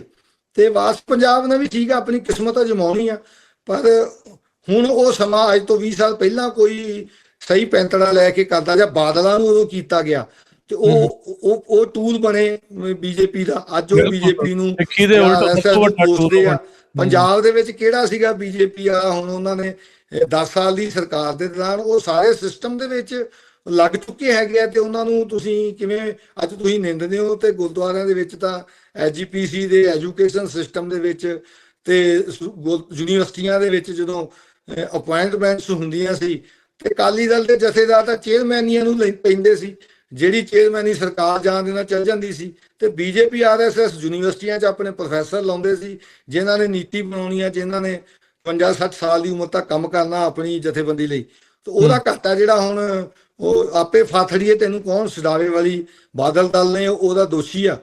ਤੇ ਅੱਜ ਹੋਰ ਵੀ ਯਤਨ ਕਰਦੇ ਆ, ਉਹ 27 'ਚ ਪਤਾ ਲੱਗੂਗਾ। ਪਰ ਇੱਕ ਗੱਲ ਮੈਂ ਪ੍ਰਮੁੱਖ ਰੂਪ 'ਚ ਕਹਿਣਾ ਚਾਹੁੰਦਾ ਵੀ ਇਹ ਅੱਗੇ ਵੀ ਇਹ ਹੋਇਆ ਸੀਗਾ ਵੀ ਜਿਹੜਾ ਪੰਜਾਬ ਦਾ ਮੁੱਖ ਮੰਤਰੀ ਅਕਾਲੀ ਦਲ ਉਹੀ ਪੰਥ ਦਾ ਲੰਬਰਦਾਰ। ਇਹ ਨੀਤੀ ਬਾਦਲ ਦੀ ਵੀ ਗਲਤ ਸੀ, ਜੇ ਕੋਈ ਹੋਰ ਵੀ ਆਊਗਾ ਉਹਦੀ ਵੀ ਇਹ ਗਲਤ ਆ। ਉਹ ਪੰਜਾਬ ਦਾ ਲੀਡਰ ਹੋ ਸਕਦਾ, ਭਾਵੇਂ ਉਹ ਭਗਵੰਤ ਮਾਨ ਆ, ਭਾਵੇਂ ਬਾਦਲ ਆ, ਭਾਵੇਂ ਭਾਈ ਅਮਰਤਪਾਲ ਸਿੰਘ ਮੁੱਖ ਮੰਤਰੀ ਆ, ਭਾਵੇਂ ਮਨਪ੍ਰੀਤ ਆ, ਉਹ ਪੰਜਾਬ ਦੇ ਕੰਮ ਕਰਨ ਵਾਸਤੇ ਵੀ ਬਹੁਤ ਹੈਗੇ ਆ। ਉਹ ਇਹ ਦਾਵਾ ਉਹਨਾਂ ਨੂੰ ਛੱਡਣਾ ਪਊਗਾ ਗੁਰੂ ਖਾਲਸਾ ਪੰਥ ਦੀ ਦਾਅਵੇਦਾਰੀ ਦਾ ਨਿਸ਼ਾਨ ਤੇ ਚਿੰਨ੍ਹ ਜਿਹੜੇ ਆ ਉਹ ਸਿੱਖਾਂ ਦੇ ਵਰਤ ਕੇ ਤੇ ਮੁੜ ਕੇ ਅਕਾਲ ਤਖਤ ਦੀ ਸਰਵ ਵਿਆਪਕਤਾ ਨੂੰ ਲਿਆ ਕੇ ਦਿੱਲੀ ਦੇ ਵਿੱਚ ਰੱਖਣਾ, ਉਹ ਫਿਰ ਗੁਰੂ ਖਾਲਸਾ ਪੰਥ ਦੇ ਉਲਟ ਜਾਣ ਵਾਲੀ ਗੱਲ ਆ। ਉਹ ਵੀ ਇੱਕ ਸਪੇਸ ਹੈਗੀ ਆ ਪੰਜਾਬ ਦੀ ਰਾਜਨੀਤੀ ਜਿਹੜੀ ਕੀ ਨਹੀਂ ਕਰ ਰਿਹਾ ਕੋਈ ਵੀ, ਉਹ ਵੀ ਕੋਈ ਸਹੂਲਤਾਂ ਦੇ ਨਾਲ ਕਰੂਗਾ ਤੇ ਉਹ ਵੀ ਪੰਜਾਬ ਦੇ ਹੱਕ ਮਿਲਣਗੇ। ਪਹਿਲਾਂ ਗੱਲ ਬਾਦਲਾਂ ਨੇ ਵੀ ਪੰਥ ਦੀ ਕੀਤੀ ਸੀ ਵੀ ਅਸੀਂ ਉਹਨਾਂ ਪੁਲਿਸ ਅਫਸਰਾਂ ਨੂੰ ਸਜ਼ਾ ਦੇਵਾਂਗੇ, ਉਹ ਮੁੜ ਕੇ ਸੈਣੀਓ ਹੀ ਲਾਤਾ DGP ਆਜ਼ਾਦ ਆਲਮ, ਉਹਨਾਂ ਨੇ ਅਕਾਲੀ ਦਲ 'ਚ ਸ਼ਾਮਲ ਕਰਕੇ ਉਹਦੀ ਘਰ ਵਾਲੀ ਵੀ ਬਣਾ ਲਈ। ਤੇ ਹੁਣ ਬਸ ਪੰਜਾਬ ਵਾਲੇ 'ਚ ਉਹ ਪੁਲਿਸ ਵਾਲੇ ਸ਼ਾਮਲ ਹੋ ਗਏ ਜਿਹੜੇ ਨੌਜਵਾਨਾਂ ਦੇ ਉੱਤੇ ਤਸ਼ੱਦਦ ਕਰਨ ਵਾਲੇ ਸੀ। ਸੋ ਨੀਤੀ ਦੇ ਵਿੱਚ ਜਿੰਨਾ ਚਿਰ ਫਰਕ ਨਹੀਂ ਹੁੰਦਾ ਤੇ ਚਿਹਰੇ ਬਦਲਣ ਦੇ ਨਾਲ ਕੁਝ ਨਹੀਂ ਹੁੰਦਾ, ਜਿੰਨਾ ਚਿਰ ਤੱਕ ਨੀਤੀਗਤ ਤੁਹਾਨੂੰ ਕੀ ਲੱਗਦਾ ਮਨਜਪੁਰ ਸਾਹਿਬ ਵੀ ਇਹ ਚਲੋ ਤੁਸੀਂ ਉਹ ਗੱਲ ਆਖੀ ਤਾਂ ਹੈਗੀ ਵੀ ਰਾਹ ਸਾਰਿਆਂ ਦੇ ਵੱਖੋ ਵੱਖਰੇ ਹੋ ਸਕਦੇ, ਟੀਚਾ ਜਿਹੜਾ ਇੱਕ ਮਿੱਥਣ ਦੀ ਜਿਹੜੀ ਉਹ ਲੋੜ ਆ, ਜਿਹੜੀ ਇਹ ਖੁਆਰੀ ਆ ਜਿਹੜੀ ਇੰਨੀ ਜ਼ਿਆਦਾ ਇੱਕ ਦੂਜੇ ਦੇ ਪ੍ਰਤੀ ਵਿਰੋਧਤਾ ਜਾਂ ਉਹ ਵੀ ਮੈਂ ਹੀ ਜੋ ਕਰ ਰਿਹਾ ਸਿਰਫ ਉਹੀ ਚੰਗਾ, ਦੂਜੇ ਜੋ ਕਰ ਰਹੇ ਸਾਰੇ ਹੀ ਮਾੜੇ ਆ, ਇਹ ਕਦੋਂ ਕਿੱਦਾਂ ਠੀਕ ਹੋ ਸਕਦੀ ਇਹ ਗੱਲ? ਇਹ ਜਦੋਂ ਅਸੀਂ ਅਕਾਲ ਤਖਤ ਸਾਹਿਬ ਨੂੰ ਸੈਂਟਰਲ ਬਣਾ ਕੇ ਉੱਥੇ ਆਪਣੀਆਂ ਡਿਊਟੀਆਂ ਓਟਾਂਗੇ ਤੇ ਉੱਥੇ ਸਾਡੀ ਜ਼ਿੰਮੇਵਾਰੀ ਹੋਊਗੀ ਅਕਾਲ ਤਖਤ ਦੀ ਸੇਵਾ ਸੰਭਾਲ ਦਾ। ਉਹ ਕੋਈ ਹੁਣ ਇਹ ਕਹਿ ਲਓ ਵੀ ਬਾਦਲ ਜਥੇਦਾਰ ਲਾਉਂਦਾ ਸੀ, ਉਹ ਸਾਰੇ ਪੰਥ ਦੇ ਥੋਪ ਦਿੰਦੇ ਸੀ। ਹੁਣ ਸਾਰੇ ਇਹ ਕਹਿੰਦੇ ਆ ਵੀ ਸਾਂਝਾ ਸਿਸਟਮ ਨਾ ਤਿਆਰ ਹੋਵੇ, ਬਾਦਲ ਦੀ ਥਾਂ ਅਸੀਂ ਜਥੇਦਾਰ ਲਾਉਣ ਲੱਗ ਪਈ, ਉਹ ਸਾਡੇ ਮੁਤਾਬਕ ਕੰਮ ਕਰੇ। ਸੋ ਉਹ ਸਿਸਟਮ ਨਹੀਂ, ਸਾਨੂੰ ਸਾਂਝੀ ਜਿਹੜੀ ਆ ਉਹ ਬਣਾ ਕੇ ਇੱਕ ਐਸਾ ਜਥਾ ਜਿਹੜਾ ਕਿਸੇ ਵੀ ਹੋਰ ਤਖਤ, ਭਾਵੇਂ ਉਹ ਅਮਰੀਕਾ ਦਾ ਹੀ ਰਾਸ਼ਟਰਪਤੀ ਕਿਉਂ ਨਾ ਹੋਵੇ, ਭਾਵੇਂ ਉਹ ਕੈਨੇਡਾ ਦਾ, ਯੂਕੇ ਦਾ ਹੋਵੇ, ਇੰਡੀਆ ਦਾ ਹੋਵੇ, ਉਹ ਦੁਨਿਆਵੀ ਤਖਤਾਂ ਦੇ ਅਧੀਨ ਨਾ ਕੋਈ ਅਹੁਦੇਦਾਰ ਲੈਣ ਦਾ ਇੱਛਕ ਹੋਵੇ, ਨਾ ਉਹਨਾਂ ਦੇ ਰਾਹੀਂ ਚੁਣਿਆ ਜਾਂਦਾ ਹੋਵੇ। ਸਮੁੱਚਾ ਗੁਰੂ ਖਾਲਸਾ ਪੰਥ ਐਸਾ ਜਥਾ ਤਿਆਰ ਕਰੇ। ਅਕਾਲ ਤਖਤ ਸਾਡਾ ਸੈਂਟਰ ਅਜੇ ਵੀ, ਭਾਵੇਂ ਬਾਦਲ ਵੀ ਉੱਥੇ ਜਥੇਦਾਰ ਲਾਉਂਦੇ, ਕੋਈ ਅਕਾਲ ਤਖਤ ਤੋਂ ਗੱਲ ਆਉਂਦੀ ਆ ਤਾਂ ਸਿੱਖ ਜ਼ਰੂਰ ਉਹਦੇ ਉੱਤੇ ਕਹਿੰਦੇ ਵੀ ਅਕਾਲ ਤਖਤ ਤੋਂ ਗੱਲ ਆਈ ਹੈ, ਇਹਦੇ ਉੱਤੇ ਵਿਚਾਰ ਕਰਨਾ ਜ਼ਰੂਰੀ ਹੈ। ਉਹਦੇ ਤੇ ਨਜ਼ਰ ਰਹਿੰਦੀ ਹੈ, ਉੱਥੋਂ ਕੀ ਫੈਸਲਾ ਰਹਿੰਦੀ ਹੈ, ਸਤਿਕਾਰ ਵੀ ਰਹਿੰਦਾ। ਪਰ ਯਾਨੀ ਕਿ ਇਹਨਾਂ ਨੇ ਹੁਣ ਇੰਨਾ ਨੀਵਾਂ ਕਰ ਲਿਆ, ਜਿੰਨਾ ਚਿਰ ਤੱਕ ਅਸੀਂ ਅਕਾਲ ਤਖਤ ਸੈਂਟਰਲ ਪੁਆਇੰਟ ਨੂੰ ਆਪਣੇ ਨੂੰ ਸਹੀ ਰੂਪ ਦੇ ਵਿੱਚ ਨਹੀਂ ਜਥੇਬੰਦ ਕਰਦੇ ਤੇ ਅੱਗੇ ਆਪਣੀਆਂ ਜਥੇਬੰਦੀਆਂ, ਹੁਣ ਤੁਸੀਂ ਲਾ ਲਓ ਮਹਾਰਾਜਾ ਰਣਜੀਤ ਸਿੰਘ ਦਾ ਰਾਜ ਹੀ ਸੀ, ਅਕਾਲੀ ਬਾਬਾ ਫੂਲਾ ਸਿੰਘ ਹੁਣੀ ਤਾਂ ਆਜ਼ਾਦ ਵਿਚਰਦੇ ਸੀ, ਉਹਨਾਂ ਦਾ ਜਥਾ ਜਿਹੜਾ ਮਿਸ਼ਨ ਸ਼ਹੀਦਾਂ ਉਹ ਆਜ਼ਾਦ ਵਿਚਰਦਾ ਸੀ। ਤੇ ਰਾਜ ਨੂੰ ਕਿਉਂ ਮਹਾਰਾਜੇ ਦੇ ਲਾ ਕੇ ਦੋ ਕੰਨਾਂ ਤੇ ਪੰਜਾਬ ਦੇ ਰਾਜੇ ਅਕਾਲੀ ਫੂਲਾ ਸਿੰਘ ਵੀ ਬਣ ਸਕਦੇ ਸੀ, ਪਰ ਉਹਨਾਂ ਨੇ ਗੁਰੂ ਖਾਲਸਾ ਪੰਥ ਦੀ ਪਹਿਰੇਦਾਰੀ ਦੀ ਜ਼ਿੰਮੇਵਾਰੀ ਓਟੀ ਸੀ। ਸਾਨੂੰ ਉਸ ਤਰ੍ਹਾਂ ਦਾ ਇੱਕ ਜਥਾ ਨਿਸ਼ਕਾਮ ਤਿਆਗੀ, ਜਿਨ੍ਹਾਂ ਨੇ ਕੋਈ ਦੁਨਿਆਵੀ ਕਿਸੇ ਤਖਤ ਦੇ ਉੱਤੋਂ ਮਿਲਿਆ ਸਹੁੰ ਤਾਂ ਹੁਣ ਅਸੀਂ ਚੁੱਕਣੀ ਹੈ ਬਾਦਲ ਨੇ ਜਾਂ ਕਿਸੇ ਵੀ ਮੁੱਖ ਮੰਤਰੀ ਨੇ ਭਾਰਤੀ ਸੰਵਿਧਾਨ ਦੀ, ਤੇ ਕਹਿਣਾ ਵੀ ਅਕਾਲ ਤਖਤ ਦਾ ਜਥੇਦਾਰ ਲਾਉਣ ਦੇ ਵਿੱਚ ਮੇਰੀ ਸੇ ਹੋਵੇ, ਇਹ ਤਾਂ ਉਹ ਗੱਲ ਹੋਵੇ ਨਾ ਵੀ ਔਰੰਗਜ਼ੇਬ ਨਾਲ ਵੀ ਬਣਾ ਕੇ ਰੱਖਣੀ ਆ ਤੇ ਅਸੀਂ ਦਿਲ ਖਾਲਸਾ ਦੇ ਵਿੱਚ ਵੀ ਰਹਿਣਾ। ਸੋ ਉਹਦੇ ਅਧੀਨ ਹੋਣੇ ਚਾਹੀਦੇ ਆ ਗੁਰੂ ਖਾਲਸਾ ਪੰਥ ਦੇ ਜਿਹੜੇ ਦੁਨਿਆਵੀ ਤਖਤਾਂ ਵਾਲੇ ਹੈਗੇ। ਹੁਣ ਤੁਸੀਂ ਮੈਂ ਸਿੱਧੇ ਰੂਪ ਚ ਕਹਾਂ, ਇੱਥੇ ਕੈਨੇਡਾ ਦੇ ਵਿੱਚ ਸੀ ਹਰਜੀਤ ਸਿੰਘ ਸੱਜਣ ਜਾਂ ਜਗਮੀਤ ਸਿੰਘ, ਉਹ ਕਹਿਣ ਵੀ ਅਸੀਂ ਬਹੁਤ ਵੱਡੀ ਸੁਪਰ ਪਾਵਰ ਦੇ ਉਹ ਅਹੁਦੇਦਾਰ ਆ, ਵੀ ਅਕਾਲ ਤਖਤ ਦਾ ਜਥੇਦਾਰ ਸਾਨੂੰ ਵੀ ਪੁੱਛੋ। ਉਹ ਤਾਂ ਦੁਨਿਆਵੀ ਤਖਤਾਂ ਦੀ ਜਿਹੜੀ ਗੱਲ ਹੋ ਗਈ। ਅਕਾਲ ਤਖਤ ਤਾਂ ਸਰਵ ਵਿਆਪਕ ਹੈਗਾ, ਉਹ ਸਾਰੇ ਸਿੱਖਾਂ ਦੀ ਨੁਮਾਇੰਦਗੀ ਹੋਣੀ ਚਾਹੀਦੀ। ਜਿੰਨਾ ਚਿਰ ਤੱਕ ਅਸੀਂ ਉਹ ਫੈਸਲੇ ਲੈਣ ਦੀ, ਲੀਡਰ ਚੁਣਨ ਦੀ ਜਿਹੜੀ ਆਪਣੀ ਪ੍ਰਕਿਰਿਆ, ਆਪਣੀ ਪਰੰਪਰਾ ਤੇ ਸਿਧਾਂਤ ਦੇ ਮੁਤਾਬਕ ਨਹੀਂ ਕਰਾਂਗੇ, ਉਹਨਾਂ ਚਿਰ ਤੱਕ ਸਾਡੇ ਜਿਹੜੇ ਆ ਉਹ ਕਲੇਸ਼ ਜਿਹੜੇ ਹੈਗੇ ਆ ਉਹ ਵਧਣੇ ਹੀ ਆ। ਕਿਉਂਕਿ ਜਦੋਂ ਤੁਹਾਡਾ ਬੋਲ ਤਾਂ ਇਹ ਆ ਵੀ ਅਸੀਂ ਪੰਥ ਦੀ ਚੜ੍ਹਦੀ ਕਲਾ ਕਰਨੀ ਆ, ਤੇ ਪਰ ਤੁਹਾਨੂੰ ਚੱਲਣਾ ਤਾਂ ਭਾਰਤੀ ਸੰਵਿਧਾਨ ਦੇ MLA MP ਬਣ ਕੇ ਉਸ ਨਿਯਮ ਦੇ ਮੁਤਾਬਕ ਹੀ ਆ ਨਾ। ਉਹ ਵਿਧਾਨ ਨੇ ਜੋ ਕੀਤਾ, ਹੁਣ ਅਕਾਲ ਤਖਤ ਦਾ ਵਿਧਾਨ ਗੁਰੂ ਗ੍ਰੰਥ ਸਾਹਿਬ ਆ, ਗੁਰੂ ਖਾਲਸਾ ਪੰਥ ਗੁਰੂ ਗ੍ਰੰਥ ਦੀ ਤਾਬਿਆ ਹੈਗਾ, ਤੇ ਦਿੱਲੀ ਦਾ ਜਿਹੜਾ ਵਿਧਾਨ ਆ ਉਹ ਭਾਰਤੀ ਸੰਵਿਧਾਨ ਆ, ਤੇ ਉਹਨੂੰ ਜਦੋਂ ਮਰਜ਼ੀ ਚੇਂਜ ਕਰ ਸਕਦੇ ਹੋ। ਜਿਹੜੀ ਸੰਸਦ ਹੈਗੀ ਆ, ਹੁਣ ਇਹ ਤਾਂ ਹੋ ਨਹੀਂ ਸਕਦਾ ਨਾ ਵੀ ਇੱਕ ਅਮਰੀਕਾ ਦੀ ਸੰਸਦ ਦਾ ਮੈਂਬਰ ਨਿਯਮ ਬਣਾਉਣ ਵਾਸਤੇ ਇੰਡੀਅਨ ਪਾਰਲੀਮੈਂਟ ਚਾਹੂਗਾ। ਉਸੇ ਤਰ੍ਹਾਂ ਹੀ ਜਿਹੜਾ ਇੰਡੀਅਨ ਪਾਰਲੀਮੈਂਟ ਦਾ ਬੰਦਾ ਉਹ ਅਕਾਲ ਤਖਤ ਦੇ ਉੱਤੇ ਕਿੱਦਾਂ ਆ ਕੇ ਆਪਣੀ ਮਨਮਰਜ਼ੀ ਚਲਾ ਸਕਦਾ। ਸੋ ਇਹ ਸਾਨੂੰ ਸਮਝਣ ਦੀ ਲੋੜ ਆ ਵੀ ਅਸੀਂ ਸਾਡਾ ਬਣਾ ਲਈਏ ਤੇ ਆਪੋ ਆਪਣੇ ਕੰਮਾਂ ਦੇ ਉੱਤੇ ਲੱਗੀਏ। ਨਹੀਂ, ਬਿਲਕੁਲ। ਨਾਲੇ ਅਕਸਰ ਜਸਪਾਲ ਸਿੰਘ ਮਾਝਪੁਰ ਜੀ ਆਪਾਂ ਦੇਖਦੇ ਜਿਹੜੇ ਤੁਸੀਂ ਦੋ ਨਾਂ ਲਏ ਆ, ਵੀ ਸਾਰੇ ਜਾਣੇ ਕਹਿੰਦੇ ਤੇ ਮਹਾਰਾਜਾ ਰਣਜੀਤ ਸਿੰਘ ਵਾਂਗੂ ਕਹਿੰਦੇ ਜੀ ਰਾਜ ਹੋਵੇ ਬਣਨਾ ਹੈ, ਪਰ ਕੋਈ ਅਕਾਲੀ ਫੂਲਾ ਸਿੰਘ ਬਣਨ ਨੂੰ ਰਾਜੀ ਨਹੀਂ। ਅਕਾਲੀ ਫੂਲਾ ਸਿੰਘ ਬਣਨ ਦਾ ਜਥਾ ਸਾਨੂੰ ਆਪਣੇ ਵਿੱਚੋਂ ਦੇਖਣਾ ਪੈਣਾ, ਤੇ ਅਕਾਲੀ ਫੂਲਾ ਸਿੰਘ ਦੇ ਮਨ ਦੇ ਵਿੱਚ ਨਹੀਂ ਹੋਣਾ ਚਾਹੀਦਾ ਵੀ ਯਾਰ ਰਾਜੇ ਦੀ ਤਾਂ ਤਾਕਤ ਹੀ ਬੜੀ, ਇਹਨਾਂ ਫੌਜ ਉਹਦੀ ਮਿਹਨਤ ਪਾਤੇ ਕੱਪੜਿਆਂ ਵਾਲੇ ਆ ਜਾਂ ਘੋੜਿਆਂ ਵਾਲੇ ਆ, ਸਾਡਾ ਕੀ ਆ। ਉਹ ਪਹਿਰੇਦਾਰੀ ਲੈਣੀ ਪੈਣੀ ਆ, ਉੱਠਣੀ ਪੈਣੀ, ਉਹ ਤੇ ਉਹਦੀ ਚੋਣ ਨਹੀਂ ਹੋਣੀ। ਉਹ ਆਪ ਹੀ ਸਾਰੀਆਂ ਜਥੇਬੰਦੀਆਂ ਜਦੋਂ ਸਾਰੇ ਪਾਸੇ ਤੋਂ ਖੁਆਰੀਆਂ ਹੋ ਕੇ ਅਕਾਲ ਤਖਤ ਦੀ ਸ਼ਰਨ ਚ ਆਉਣਾ, ਤੇ ਉੱਥੇ ਉਹਨਾਂ ਦੀ ਇਲੈਕਸ਼ਨ ਵੋਟ ਪਰਚੀ ਰਾਹੀਂ ਨਹੀਂ ਹੋਣੀ। ਉਹਨਾਂ ਦਾ ਜੀਵਨ ਸੰਗਰਾਮ, ਉਹਨਾਂ ਦੀ ਸੇਵਾ ਦੇ ਹਿਸਾਬ ਦੇ ਨਾਲ ਹੀ ਉਹ ਇੱਕ ਜਥਾ ਜਿਹੜਾ ਕਾਇਮ ਹੋਊਗਾ ਗੁਰੂ ਮਹਾਰਾਜ ਦੀ ਬਖਸ਼ਿਸ਼ ਨਾਲ, ਜਿਹਨੂੰ ਫਿਰ ਮੰਨੇ, ਜਿਨ੍ਹਾਂ ਦੀ ਇੱਕ ਮੋਰਲ ਅਥਾਰਟੀ ਆ। ਇਹ ਨਹੀਂ ਵੀ ਬਾਦਲ ਨੇ ਕੀਤਾ ਵੀ ਹੁਣ ਸਲਸੇ ਨੂੰ ਮਾਫੀ ਦੇ ਦਿਓ, ਜਥੇਦਾਰਾਂ ਨੇ ਦੇ ਦਿੱਤੀ, ਵੇ ਇਸ਼ਤਿਹਾਰ ਲੱਗ ਗਏ, ਫਿਰ ਬਾਦਲਾਂ ਦੀ ਸਰਕਾਰ ਚਲੀ ਗਈ, ਉਹਨਾਂ ਨੇ ਕਿਹਾ ਜਥੇਦਾਰ ਦੇ ਜੋ ਬਦਨਾਮੀ ਇਹਦੇ ਗੱਲ ਲਾ ਕੇ। ਹੁਣ ਸਾਡੇ ਕੋਲ ਸਾਬਕਾ ਜਥੇਦਾਰਾਂ ਦੀ ਲੈਣ ਨਹੀਂ ਆ, 8-10 ਸੁਣਿਆ ਜਿਹੜੇ ਸਾਬਕਾ ਜਥੇਦਾਰ ਆ ਸਾਡੇ, ਉਹ ਕਿਸੇ ਤਖਤ ਦਾ, ਕੋਈ ਅਕਾਲ ਤਖਤ ਦਾ, ਕੋਈ ਆਮ ਆਦਮੀ ਚ ਜਾ ਰਿਹਾ, ਕੋਈ ਆਪ ਹੀ। ਹੁਣ ਗਿਆਨੀ ਹਰਪ੍ਰੀਤ ਸਿੰਘ ਅਕਾਲ ਤਖਤ ਦਾ ਜਥੇਦਾਰ ਵੀ ਲੈ ਲੇ, ਹੁਣ ਉਹਨਾਂ ਨੂੰ ਆ ਵੀ ਮੈਂ ਇੱਕ ਧੜੇ ਦਾ ਵੀ ਮੁਖੀ ਹੋਵਾਂ, ਹਨਾ, ਪੋਲੀਟੀਕਲ ਪਾਰਟੀ ਦਾ ਉਹ ਪੋਲੀਟੀਕਲ ਪਾਰਟੀ ਵੀ ਬਣ ਗਈ। ਸੋ ਕਿਉਂਕਿ ਜਿਹੜਾ ਵੀ ਜਥੇਦਾਰ ਲੱਗਦਾ ਉਹ ਕਹਿੰਦਾ ਵੀ ਪਿਛਲਾ ਤਾਂ ਮੂਰਖ ਸੀ ਜਿਹੜਾ ਲੱਥ ਗਿਆ, ਮੈਂ ਬਹੁਤ ਸਿਆਣਾ ਆ। ਜੋ ਗਿਆਨੀ ਜੋਗਿੰਦਰ ਸਿੰਘ ਵਦਾਂਤੀ ਨਾਲ ਹੋਇਆ, ਜਦੋਂ ਗੁਰਬਚਨ ਸਿੰਘ ਨੇ ਲਈ ਜਥੇਦਾਰੀ, ਉਹਨੂੰ ਲੱਗਦਾ ਸੀ ਵੀ ਵਦਾਂਤੀ ਮੂਰਖ ਸੀ, ਮੈਂ ਕਰ ਲੈਣਾ ਗਿਆਨੀ ਗੁਰਬਚਨ ਸਿੰਘ ਸਹੀ ਹੈ, ਉਹਨੂੰ ਲਾਇਆ, ਫਿਰ ਦੂਜੇ ਨੂੰ ਲਾਇਆ, ਉਹਨੂੰ ਫਿਰ ਹੁਣ ਗੜਗੱਜ ਸਾਹਿਬ ਨੂੰ ਲੱਗਦਾ ਵੀ ਪਹਿਲੇ ਵਾਲਿਆਂ ਦੀ ਜਿਹੜੀ ਜੇ ਖੁਆਰੀ ਹੋਈ ਆ ਉਹ ਜਿਹੜੀ ਮੇਰੀ ਨਹੀਂ ਹੋਣੀ, ਕਿਉਂਕਿ ਮੈਂ ਸਰਬ ਪ੍ਰਵਾਨਿਤ ਹੋ ਜਾਣਾ। ਸੋ ਇਹ ਸਾਨੂੰ ਸਾਰੀਆਂ ਜਿਹੜੀਆਂ ਗੱਲਾਂ ਜਿੰਨਾ ਚਿਰ ਤੱਕ ਸਾਡੀ ਸਾਂਝੀ ਜਥੇਬੰਦੀ, ਸਾਡੇ ਫੈਸਲੇ ਲੈਣ ਦੀ ਪ੍ਰਕਿਰਿਆ, ਸਾਡੇ ਗੁਰਮਤਾ, ਉਹ ਅਸੀਂ ਸੰਗਤੀ ਰੂਪ ਚ ਨਹੀਂ ਲੈਂਦੇ ਆਪਣੇ ਸਿਧਾਂਤਾਂ ਦੇ ਮੁਤਾਬਕ, ਤੇ ਅਸੀਂ ਡਿਪੈਂਡ ਰਵਾਂਗੇ ਜਿਹੜੇ ਸਿਸਟਮ ਦੇ ਅਧੀਨ, ਤਾਂ ਉਹਦੀਆਂ ਜਿਹੜੀਆਂ ਊਣਤਾਈਆਂ ਕਮਜ਼ੋਰੀਆਂ ਹੈਗੀਆਂ ਉਹਦੇ ਚ ਸਾਨੂੰ ਫਸ ਹੀ ਜਾਣਾ, ਸੀ ਉਹ ਤੋਂ ਬਚ ਨਹੀਂ ਸਕਦੇ। ਮਨਪ੍ਰੀਤ ਸਾਹਿਬ, ਜਾਂਦੇ ਜਾਂਦੇ ਜੇ ਤੁਸੀਂ ਥੋੜਾ ਜਿਹਾ ਆਪਾਂ ਜੇ ਵਕਾਲਤ ਵਾਲੇ ਪਾਸੇ ਨੂੰ ਦੁਬਾਰਾ ਜਿਹੜਾ ਆਉਂਦੇ ਆ, ਤੁਹਾਡੇ ਜਿਹੜੇ ਕਲਾਇੰਟ ਨੇ ਜਿਨ੍ਹਾਂ ਦੇ ਉਲਟ ਇਦਾਂ ਦੀਆਂ ਧਾਰਾਵਾਂ ਦੇ ਤਹਿਤ, ਚਾਹੇ UAPA, NIA, NSA, ਭਾਂਤ ਦੇ ਜਿਹੜੇ ਭਾਰਤ ਦੀ ਸੰਵਿਧਾਨ ਵਾਲਿਆਂ ਨੇ ਧੱਕਾ ਜਿਹੜਾ ਉਹ ਕਰਨ ਵਾਲੇ ਜਿਹੜੇ ਕੇਸ ਲਾਏ ਹੋਏ ਆ, ਸੋ ਕੀ ਤੁਹਾਨੂੰ ਭਵਿੱਖ ਦੇ ਵਿੱਚ ਨਜ਼ਰ ਆ ਰਿਹਾ ਆ? ਕੀ ਆਸ ਉਮੀਦ ਦੇ ਨਾਲ ਜਿਹੜਾ ਉਹ ਆਪਾਂ ਚੱਲ ਰਹੇ ਆ, ਤੇ ਕੀ ਸਿੱਖ ਕੌਮ ਦੇ ਲਈ ਇੰਡੀਵਿਜੂਅਲੀ ਵੱਖਰਾ, ਪਰ ਸਿੱਖ ਕੌਮ ਦੇ ਲਈ ਤੁਹਾਨੂੰ ਜਸਟਿਸ, ਇਨਸਾਫ ਕੀ ਨਜ਼ਰ ਆਉਂਦਾ, ਵੀ ਕੀ ਚੀਜ਼ ਹੋਵੇ ਵੀ ਉਹ ਲੱਗੇ ਵੀ ਹਾਂ ਵਾਕਈ ਕੁਛ ਇਨਸਾਫ ਆ? ਦੇਖੋ, ਜਿਹੜੀ ਮੇਰੀ ਲੜਾਈ ਹੈਗੀ, ਮੇਰੀ ਐਜ ਏ ਮੁਦਈ ਤਾਂ ਲੜਾਈ ਹੈ ਨਹੀਂ ਕਿ ਵੀ ਮੈਂ ਇਨਸਾਫ ਮੰਗ ਰਿਹਾ ਮੇਰੇ ਤੇ ਹੋਏ ਜ਼ੁਲਮਾਂ ਤੇ, ਜਾਂ ਮੇਰੇ ਤੇ ਮੇਰੀ ਕੌਮ ਤੇ ਹੋਏ ਜ਼ੁਲਮਾਂ ਦਾ। ਉਹ ਇਨਸਾਫ ਤਾਂ ਗੁਰੂ ਖਾਲਸਾ ਪੰਥ ਸਮਰਾਥਿਆ, ਉਹ ਇਨਸਾਫ ਨਿਆਂ ਕਰਨ ਦੀ ਤਾਕਤ ਅਕਾਲ ਪੁਰਖ ਤੋਂ ਲੈ ਕੇ ਉਹ ਨਿਆਂ ਕਰਦਾ ਆ, ਮੰਗਦਾ ਨਹੀਂ। ਇੱਕ ਤਾਂ ਗੁਰੂ ਖਾਲਸਾ ਪੰਥ ਨਿਆਂ ਮੰਗਦਾ ਨਹੀਂ, ਉਹ ਨਿਆਂ ਕਰਦਾ ਆ, ਉਹਦੀ ਤਾਕਤ ਗੁਰੂ ਸਾਹਿਬ ਨੇ ਦਿੱਤੀ ਹੋਈ ਹੈ। ਦੂਸਰੀ ਜਿਹੜੀ ਡਿਫੈਂਡ ਕਰਨ ਦੀ ਗੱਲ ਹੈਗੀ ਆ, ਜਿਹੜੇ ਕੇਸ ਜਿਵੇਂ ਤੁਸੀਂ ਕਿਹਾ ਵੀ ਬੰਦਿਆਂ ਦੇ ਉੱਤੇ UAPA ਦੇ ਉੱਤੇ ਹੈਗੇ ਆ, ਉਹ ਤਾਂ ਡਿਫੈਂਡ ਬਤੌਰ ਵਕੀਲ ਜਿਹੜਾ ਆ, ਉਹ ਜੇ ਉਹ ਕੋਈ ਕਰਨ ਦਾ ਅਧਿਕਾਰ ਮੈਨੂੰ ਦਿੰਦਾ ਤਾਂ ਮੈਂ ਤਾਂ ਹੀ ਕਰ ਸਕਦਾ। ਜੇ ਕੋਈ ਬੰਦਾ ਕਹੇ ਵੀ ਅਸੀਂ ਤਾਂ ਕੇਸ ਲੜਨਾ ਨਹੀਂ, ਅਸੀਂ ਇਹ ਸਿਸਟਮ ਤੇ ਯਕੀਨ ਨਹੀਂ ਰੱਖਦੇ, ਫਿਰ ਮੇਰਾ ਵੀ ਕੰਮ ਖਤਮ ਹੈ।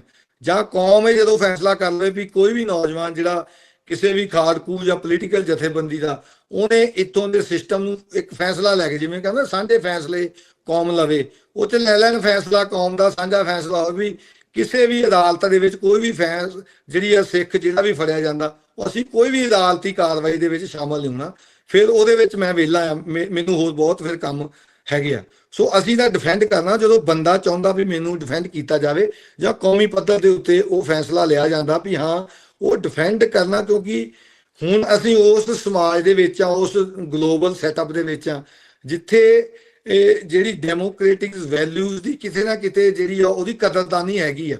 ਉਹ ਫਿਰ ਕਹਿੰਦੇ ਵੀ ਤੁਸੀਂ ਇਹ ਕਹਿ ਕੇ ਵੀ ਅਸੀਂ ਕਰਨਾ ਹੀ ਨਹੀਂ, ਫਿਰ ਉਹ ਲੜਾਈ ਨੂੰ ਖੁੱਲਾ ਛੱਡ ਰਹੇ ਹੋ, ਜ਼ਾਲਮ ਨੂੰ ਆਪਣੇ ਉੱਤੇ ਜ਼ੁਲਮ ਕਰਨ ਦਾ, ਪੋਲੀਟੀਕਲ ਜਾਂ ਜੁਡੀਸ਼ੀਅਲ ਮਸੈਕਰ ਦਾ ਵੀ ਉਹਨਾਂ ਨੂੰ ਮੌਕਾ ਦਿੰਦੇ ਹੋ। ਸੋ ਉਹਨਾਂ ਨੂੰ ਨਿਰੁੱਤਰ ਕਰਨ ਵਾਸਤੇ ਉਹ ਲੜਾਈ ਜ਼ਰੂਰੀ ਆ, ਤੇ ਉਹਨਾਂ ਨੂੰ ਹੁਣ ਇਹਨਾਂ ਕੇਸਾਂ ਦੇ ਵਿੱਚ ਭਾਵੇਂ ਟਾਈਮ ਲੱਗਦਾ, ਪਰ ਉਹ ਟਾਈਮ ਦੇ ਨਾਲ ਜਿੱਥੇ ਨਾਲ ਐਕਸਪੋਜ਼ਰ ਹੁੰਦਾ ਜੁਡੀਸ਼ੀਅਲ ਸਿਸਟਮ ਦਾ, ਪੋਲੀਟੀਕਲ ਐਕਸਪੋਜ਼ ਹੋ ਜਾਂਦੇ, ਉਹਦੀ ਫਿਰ ਸਾਨੂੰ ਜਿਹੜੀ ਇੰਟਰਨੈਸ਼ਨਲ ਕਮਿਊਨਿਟੀ ਤੋਂ ਮਾਨਤਾ ਮਿਲਦੀ ਆ ਵੀ ਅਸੀਂ ਕਹਿ ਸਕਦੇ ਹਾਂ ਵੀ ਦੇਖੋ ਜੀ, ਅਸੀਂ ਤਾਂ, ਸਾਡੇ ਗੁਰੂ ਨੇ ਵੀ ਕਿਹਾ ਸਾਰੇ ਹੀਲੇ ਵਸੀਲੇ ਕਰੋ, ਤਾਂ ਉਹ ਹੀਲਿਆਂ ਵਸੀਲਿਆਂ ਦੇ ਵਿੱਚ ਲੱਗੇ ਹੋਏ ਆ, ਤੇ ਜਿਹੜੇ ਸਮਝਦੇ ਵੀ ਹੀਲੇ ਵਸੀਲੇ ਨਹੀਂ ਅਸੀਂ ਕਰਨੇ, ਉਹ ਅਗਲੇ ਪੜਾਅ 'ਚ ਚਲੇ ਜਾਂਦੇ ਆ। ਅਸੀਂ ਅਜੇ ਹੀਲੇ ਵਸੀਲਿਆਂ ਦੇ ਜਿਹੜੇ ਪੜਾਅ ਦੇ ਵਿੱਚ ਜਿਹੜੀ ਡਿਊਟੀ ਲੱਗੀ ਆ ਉਹ ਨਿਭਾ ਰਹੇ ਹੈਗੇ ਆ। ਸੋ ਸਾਨੂੰ ਬਹੁਪਰਤੀ ਲੜਾਈ ਆ, ਜੇ ਜੰਗਲਾਂ ਦੇ ਵਿੱਚ ਰਹਿ ਰਹੇ ਆ ਤਾਂ ਜੰਗਲਾਂ ਨੂੰ ਅੱਗ ਲੱਗੀ ਆ, ਦੁਸ਼ਮਣ ਨੇ ਵੀ ਹਮਲਾ ਕਰਤਾ, ਅਸੀਂ ਉਹਨਾਂ ਨਾਲ ਲੜਨਾ ਵੀ ਆ, ਅਸੀਂ ਬਚਾਅ ਵੀ ਕਰਨਾ ਹੈਗਾ, ਅੱਗ ਤੋਂ ਵੀ ਬਚਣਾ ਹੈਗਾ, ਦੁਸ਼ਮਣ ਨੂੰ ਵੀ ਮਾਰਨਾ ਹੈਗਾ। ਸੋ ਉਹ ਸਾਰੀਆਂ ਜ਼ਿੰਮੇਵਾਰੀਆਂ ਇੱਕ ਫੌਜ ਦੀ ਤਰ੍ਹਾਂ ਸਾਨੂੰ ਟਰੀਟ ਕਰਨਾ ਚਾਹੀਦਾ। ਉਹਦੇ 'ਚ ਜਥੇ ਲੰਗਰ ਵਾਲੇ ਸਾਰੇ ਹੀ ਕਹੋ ਕਿਰਪਾਨਾਂ ਲਾ ਲਓ, ਤੇ ਪਿੱਛੇ ਲੰਗਰ ਕੌਣ ਤਿਆਰ ਕਰੂਗਾ ਉਹਨਾਂ ਦਾ? ਸੋ ਲੰਗਰੀ ਸਿੰਘ ਦਾ ਵੀ ਜ਼ਰੂਰਤ ਹੈਗੀ ਹੈ, ਘੋੜਿਆਂ ਦੀ ਸੰਭਾਲ, ਮੈਡੀਕਲ ਹੈਲਪ, ਜੁਝਾਰੂਆਂ ਦੀ ਅੱਗੇ ਥੋੜੇ ਹੀ ਪਵਾ, ਹੁਣ 5 ਕਰਕੇ ਜਾਂਦੇ ਆ, ਹਨਾ, ਜਿਵੇਂ ਚਮਕੌਰ ਦੀ ਗੜੀ ਚੋਂ, ਤੇ ਪਿੱਛੇ ਕਹਿੰਦੇ ਬਾਕੀ ਖੜੇ ਕੀ ਦੇਖੀ ਜਾਂਦੇ ਹੋ, ਉਹ 10 ਲੱਖ ਦੇ ਵਿੱਚ 5 ਭੇਜਤੇ ਤੁਸੀਂ ਮੰਨਣ ਵਾਸਤੇ, ਤੇ ਇਕੱਠੇ ਜਾਓ ਇੱਕੋ ਵਾਰ ਕਰੋ। ਉਸ ਨੂੰ ਪੈਂਤੜੇ ਦੀ ਗੱਲ ਹੁੰਦੀ ਆ ਵੀ ਕਿ ਲੀਡਰਸ਼ਿਪ ਨੇ, ਲੀਡਰ ਨੇ, ਗੁਰੂ ਖਾਲਸਾ ਪੰਥ ਨੇ ਕੀ ਨੀਤੀ ਅਪਣਾਉਣੀ ਆ, ਉਹਦੇ ਮੁਤਾਬਕ ਫੈਸਲੇ ਜਿਹੜੇ ਲਏ ਜਾਣੇ ਆ।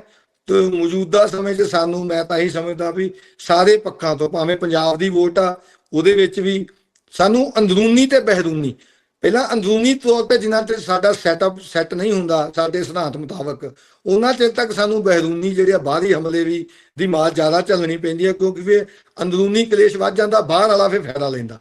ਸਾਨੂੰ ਆਪਣਾ ਸੈਟਅਪ ਕਰਕੇ ਫਿਰ ਬਾਹਰ ਦੇ ਨਾਲ ਜਿਹੜੀ ਦੋ ਹੱਥ ਕਰਨ ਦੇ ਵਿੱਚ ਡਿਊਟੀ ਸਾਂਭੀ ਹੋਵੇ। ਮੈਂ ਹੁਣ ਮੈਨੂੰ ਕੋਈ ਕਹੇ ਵੀ ਤੇਰੀ ਡਿਊਟੀ ਵਕਾਲਤ ਛੱਡ ਦੇ, ਤੂੰ ਆਪਰੇਸ਼ਨ ਕਰਿਆ ਕਰ ਕਿਡਨੀਆਂ ਦੇ, ਤੇ ਮੈਂ ਉਹ ਚ ਥੋੜੋ ਕੋਈ ਕਰ ਸਕਦਾ, ਮੈਂ ਤਾਂ ਢਿੱਡ ਪਾੜ ਦੂ ਬੰਦਾ ਵੀ ਮਾਰ ਦੂੰਗਾ। ਜਿਹੜਾ ਕੰਮ ਕਰਨ ਦੀ ਸਮਰੱਥਾ ਮੇਰੀ ਹੈਗੀ ਉਹ ਕੰਮ ਲੈ ਲਓ, ਮੈਨੂੰ ਕੋਈ ਦੂਜੇ ਪੰਥ ਕੰਮ ਪਛਾੜੇ ਵੀ ਕੌਣ ਕਿਹੜਾ ਕੰਮ ਕਰ ਸਕਦਾ ਤੇ ਉਹਨੇ ਉਹ ਡਿਊਟੀ ਲਾਈ ਜਾ। ਉਹ ਇਹ ਅਸਲ 'ਚ ਕਿਸੇ ਨੇ ਨਹੀਂ ਪਛਾਣਨਾ, ਇਹ ਅਸੀਂ ਆਪਣੀ ਜ਼ਿੰਮੇਵਾਰੀ ਸਮਝ ਕੇ ਆਪਣੀ ਕਪੈਸਿਟੀ ਆਪ ਪਛਾਣਨੀ ਆ। ਤੁਸੀਂ ਮੀਡੀਆ 'ਚੋਂ ਤੂੰ ਕਹ ਯਾਰ ਤੂੰ ਐਵੇਂ ਬੋਲੀ ਜਾਂਦਾ ਕੈਮਰੇ ਮੂਹਰੇ ਜਾ ਕੇ, ਉੱਥੇ ਤਾਂ ਐ ਹੋ ਰਿਹਾ, ਤੂੰ ਜਾ ਕੇ ਜੰਗ ਮੂਹਰੇ ਲੜ। ਤੁਸੀਂ ਵੀ ਤਾਂ ਪੰਥ ਕੀ ਕਰ ਰਿਹਾ, ਕੀ ਵਰਲਡ ਵਾਈਡ ਉਹ ਵੀ ਤਾਂ ਸਾਨੂੰ ਦੱਸਣਾ ਹੀ ਹੈ ਨਾ। ਜਿਹੜਾ ਸੱਚਾ ਸਿੱਖ ਮੀਡੀਆ ਹੈਗਾ ਉਹਨੇ ਵੀ ਤਾਂ ਇਹ ਡਿਊਟੀ ਨਿਭਾਉਣੀ। ਹੁਣ ਸਾਰਿਆਂ ਨੇ ਕਿਰਪਾਨਾਂ ਹਥਿਆਰ ਚੱਕ ਕੇ ਤਾਂ ਲਾਣਾ ਨਹੀਂ, ਸਾਰਿਆਂ ਨੇ ਝੰਡੇ ਚੱਕ ਕੇ ਵੀ ਨਹੀਂ ਮੂਹਰੇ ਹੋਣਾ। ਕੁਛ ਵਿਲਨ ਸਿਸਟਮ ਵੀ ਆ, ਮੈਂ ਉਦਾਹਰਨ ਦੇ ਤੌਰ ਤੇ ਮੰਨ ਲਓ ਜੱਜ ਵੀ ਆ, ਸਾਨੂੰ ਰਿਲੀਫ ਦਿੰਦੇ ਆ, ਮੈਂ ਉਹ ਨਾਂ ਨਹੀਂ ਲੈ ਸਕਦਾ, ਮੈਂ ਉਹ ਸੈਟਅਪ ਦੇ ਵਿੱਚ ਅਗਲਾ ਕਹਿੰਦਾ ਵੀ ਠੀਕ ਆ, ਪਤਾ ਮਨਪੁਰ ਸਾਹਿਬ ਸਾਨੂੰ ਇਹ ਹੁੰਦਾ, ਪਰ ਮੈਨੂੰ ਕਈ ਜੱਜਾਂ ਨੇ ਚਾਹ ਦੇ ਕੱਪ ਦੇ ਨਾਲ ਵੀ ਜ਼ਮਾਨਤ ਦਿੱਤੀ ਹੋਈ ਵੀ ਅਸੀਂ ਤੁਹਾਡੇ ਨਾਲ ਆ, ਪਰ ਅਸੀਂ ਵਿਦਨ ਸਿਸਟਮ। ਹੁਣ ਤੁਸੀਂ ਕਹੋ ਵੀ ਉਹਨੇ ਖਾਲਸਤਾਨ ਦਾ ਨਾਰਾ ਤਾਂ ਮਾਰਿਆ ਨਹੀਂ ਜੱਜ ਨੇ ਚੌਂਕ ਚਾ ਕੇ, ਇਹ ਕਿੱਦਾਂ ਸਿੱਖ ਹੋ ਸਕਦਾ? ਤੇ ਜਿਹੜਾ ਸਾਨੂੰ ਜਿੱਥੇ ਬਹਿ ਕੇ ਜੋ ਦੇ ਰਿਹਾ ਹੈਗਾ, ਤੇ ਅਸੀਂ ਉਹ ਆਪਣੇ ਨਿੱਜ ਲਈ ਨਹੀਂ ਲੈ ਰਹੇ, ਅਸੀਂ ਕੌਮ ਦੇ ਸਾਂਝੇ ਹਿੱਤਾਂ ਦੇ ਲਈ ਉਹ ਪ੍ਰਾਪਤੀ ਕਰ ਰਹੇ ਹਾਂ। ਤੇ ਸਾਨੂੰ ਉਹ ਲੈਣਾ ਚਾਹੀਦਾ, ਸਾਡਾ ਹਰੇਕ ਸੈਟਅਪ ਦੇ ਵਿੱਚ ਲਿੰਕ ਹੋਣਾ ਚਾਹੀਦਾ, ਤੇ ਸਾਨੂੰ ਕਾਰਜ ਕਰਨੇ ਚਾਹੀਦੇ ਆਪਣੀ ਡਿਊਟੀ ਸਮਝ ਕੇ, ਜੋ ਫਰਜ਼ ਐਡ ਕੀਤੇ ਆ ਗੁਰੂ ਸਾਹਿਬ ਨੇ ਸਾਡੇ ਖਾਲਸਾ ਹੋਣ ਦੇ ਨਾਤੇ ਦੇ ਉੱਤੇ। ਜੀ ਬਹੁਤ ਬਹੁਤ ਧੰਨਵਾਦ ਸਰਦਾਰ ਜਸਪਾਲ ਸਿੰਘ ਮੰਝਪੁਰ ਜੀ, ਤੁਸੀਂ ਸਾਡੇ ਨਾਲ ਜੁੜੇ ਤੇ ਖੁੱਲੀਆਂ ਗੱਲਾਂ ਕੀਤੀਆਂ, ਤੇ ਜੋ ਇੰਡੀਅਨ ਜੁਡੀਸ਼ਰੀ ਦੇ ਵਿੱਚ ਦੋਹਰੇ ਮਾਪਦੰਡ ਆ ਉਸ ਦੀਆਂ ਉਦਾਹਰਨਾਂ ਦੇ ਕੇ ਤੁਸੀਂ ਪੂਰੀ ਤਰ੍ਹਾਂ ਉਹਨਾਂ ਨੂੰ ਐਕਸਪੋਜ਼ ਕੀਤਾ। ਸਾਡੇ ਜਿਹੜੇ ਸੁਣਨ ਵਾਲੇ ਦੇਖਣ ਵਾਲੇ ਆ ਉਹ ਇਸ ਗੱਲ ਨੂੰ ਹੁਣ ਚੰਗੀ ਤਰ੍ਹਾਂ ਸਮਝਦੇ ਹੋਣਗੇ ਵੀ ਸਿਸਟਮ ਕਿਸ ਤਰੀਕੇ ਦੇ ਨਾਲ ਉੱਥੇ ਚੱਲ ਰਹੇ ਆ ਤੇ ਆਪਾਂ ਅੱਗੇ ਜਿਹੜਾ ਉਹ ਕਿਸ ਤਰੀਕੇ ਦੇ ਨਾਲ ਵਧਣਾ ਹੈਗਾ। ਬਹੁਤ ਬਹੁਤ ਧੰਨਵਾਦ, ਬਹੁਤ ਮਿਹਰਬਾਨੀ।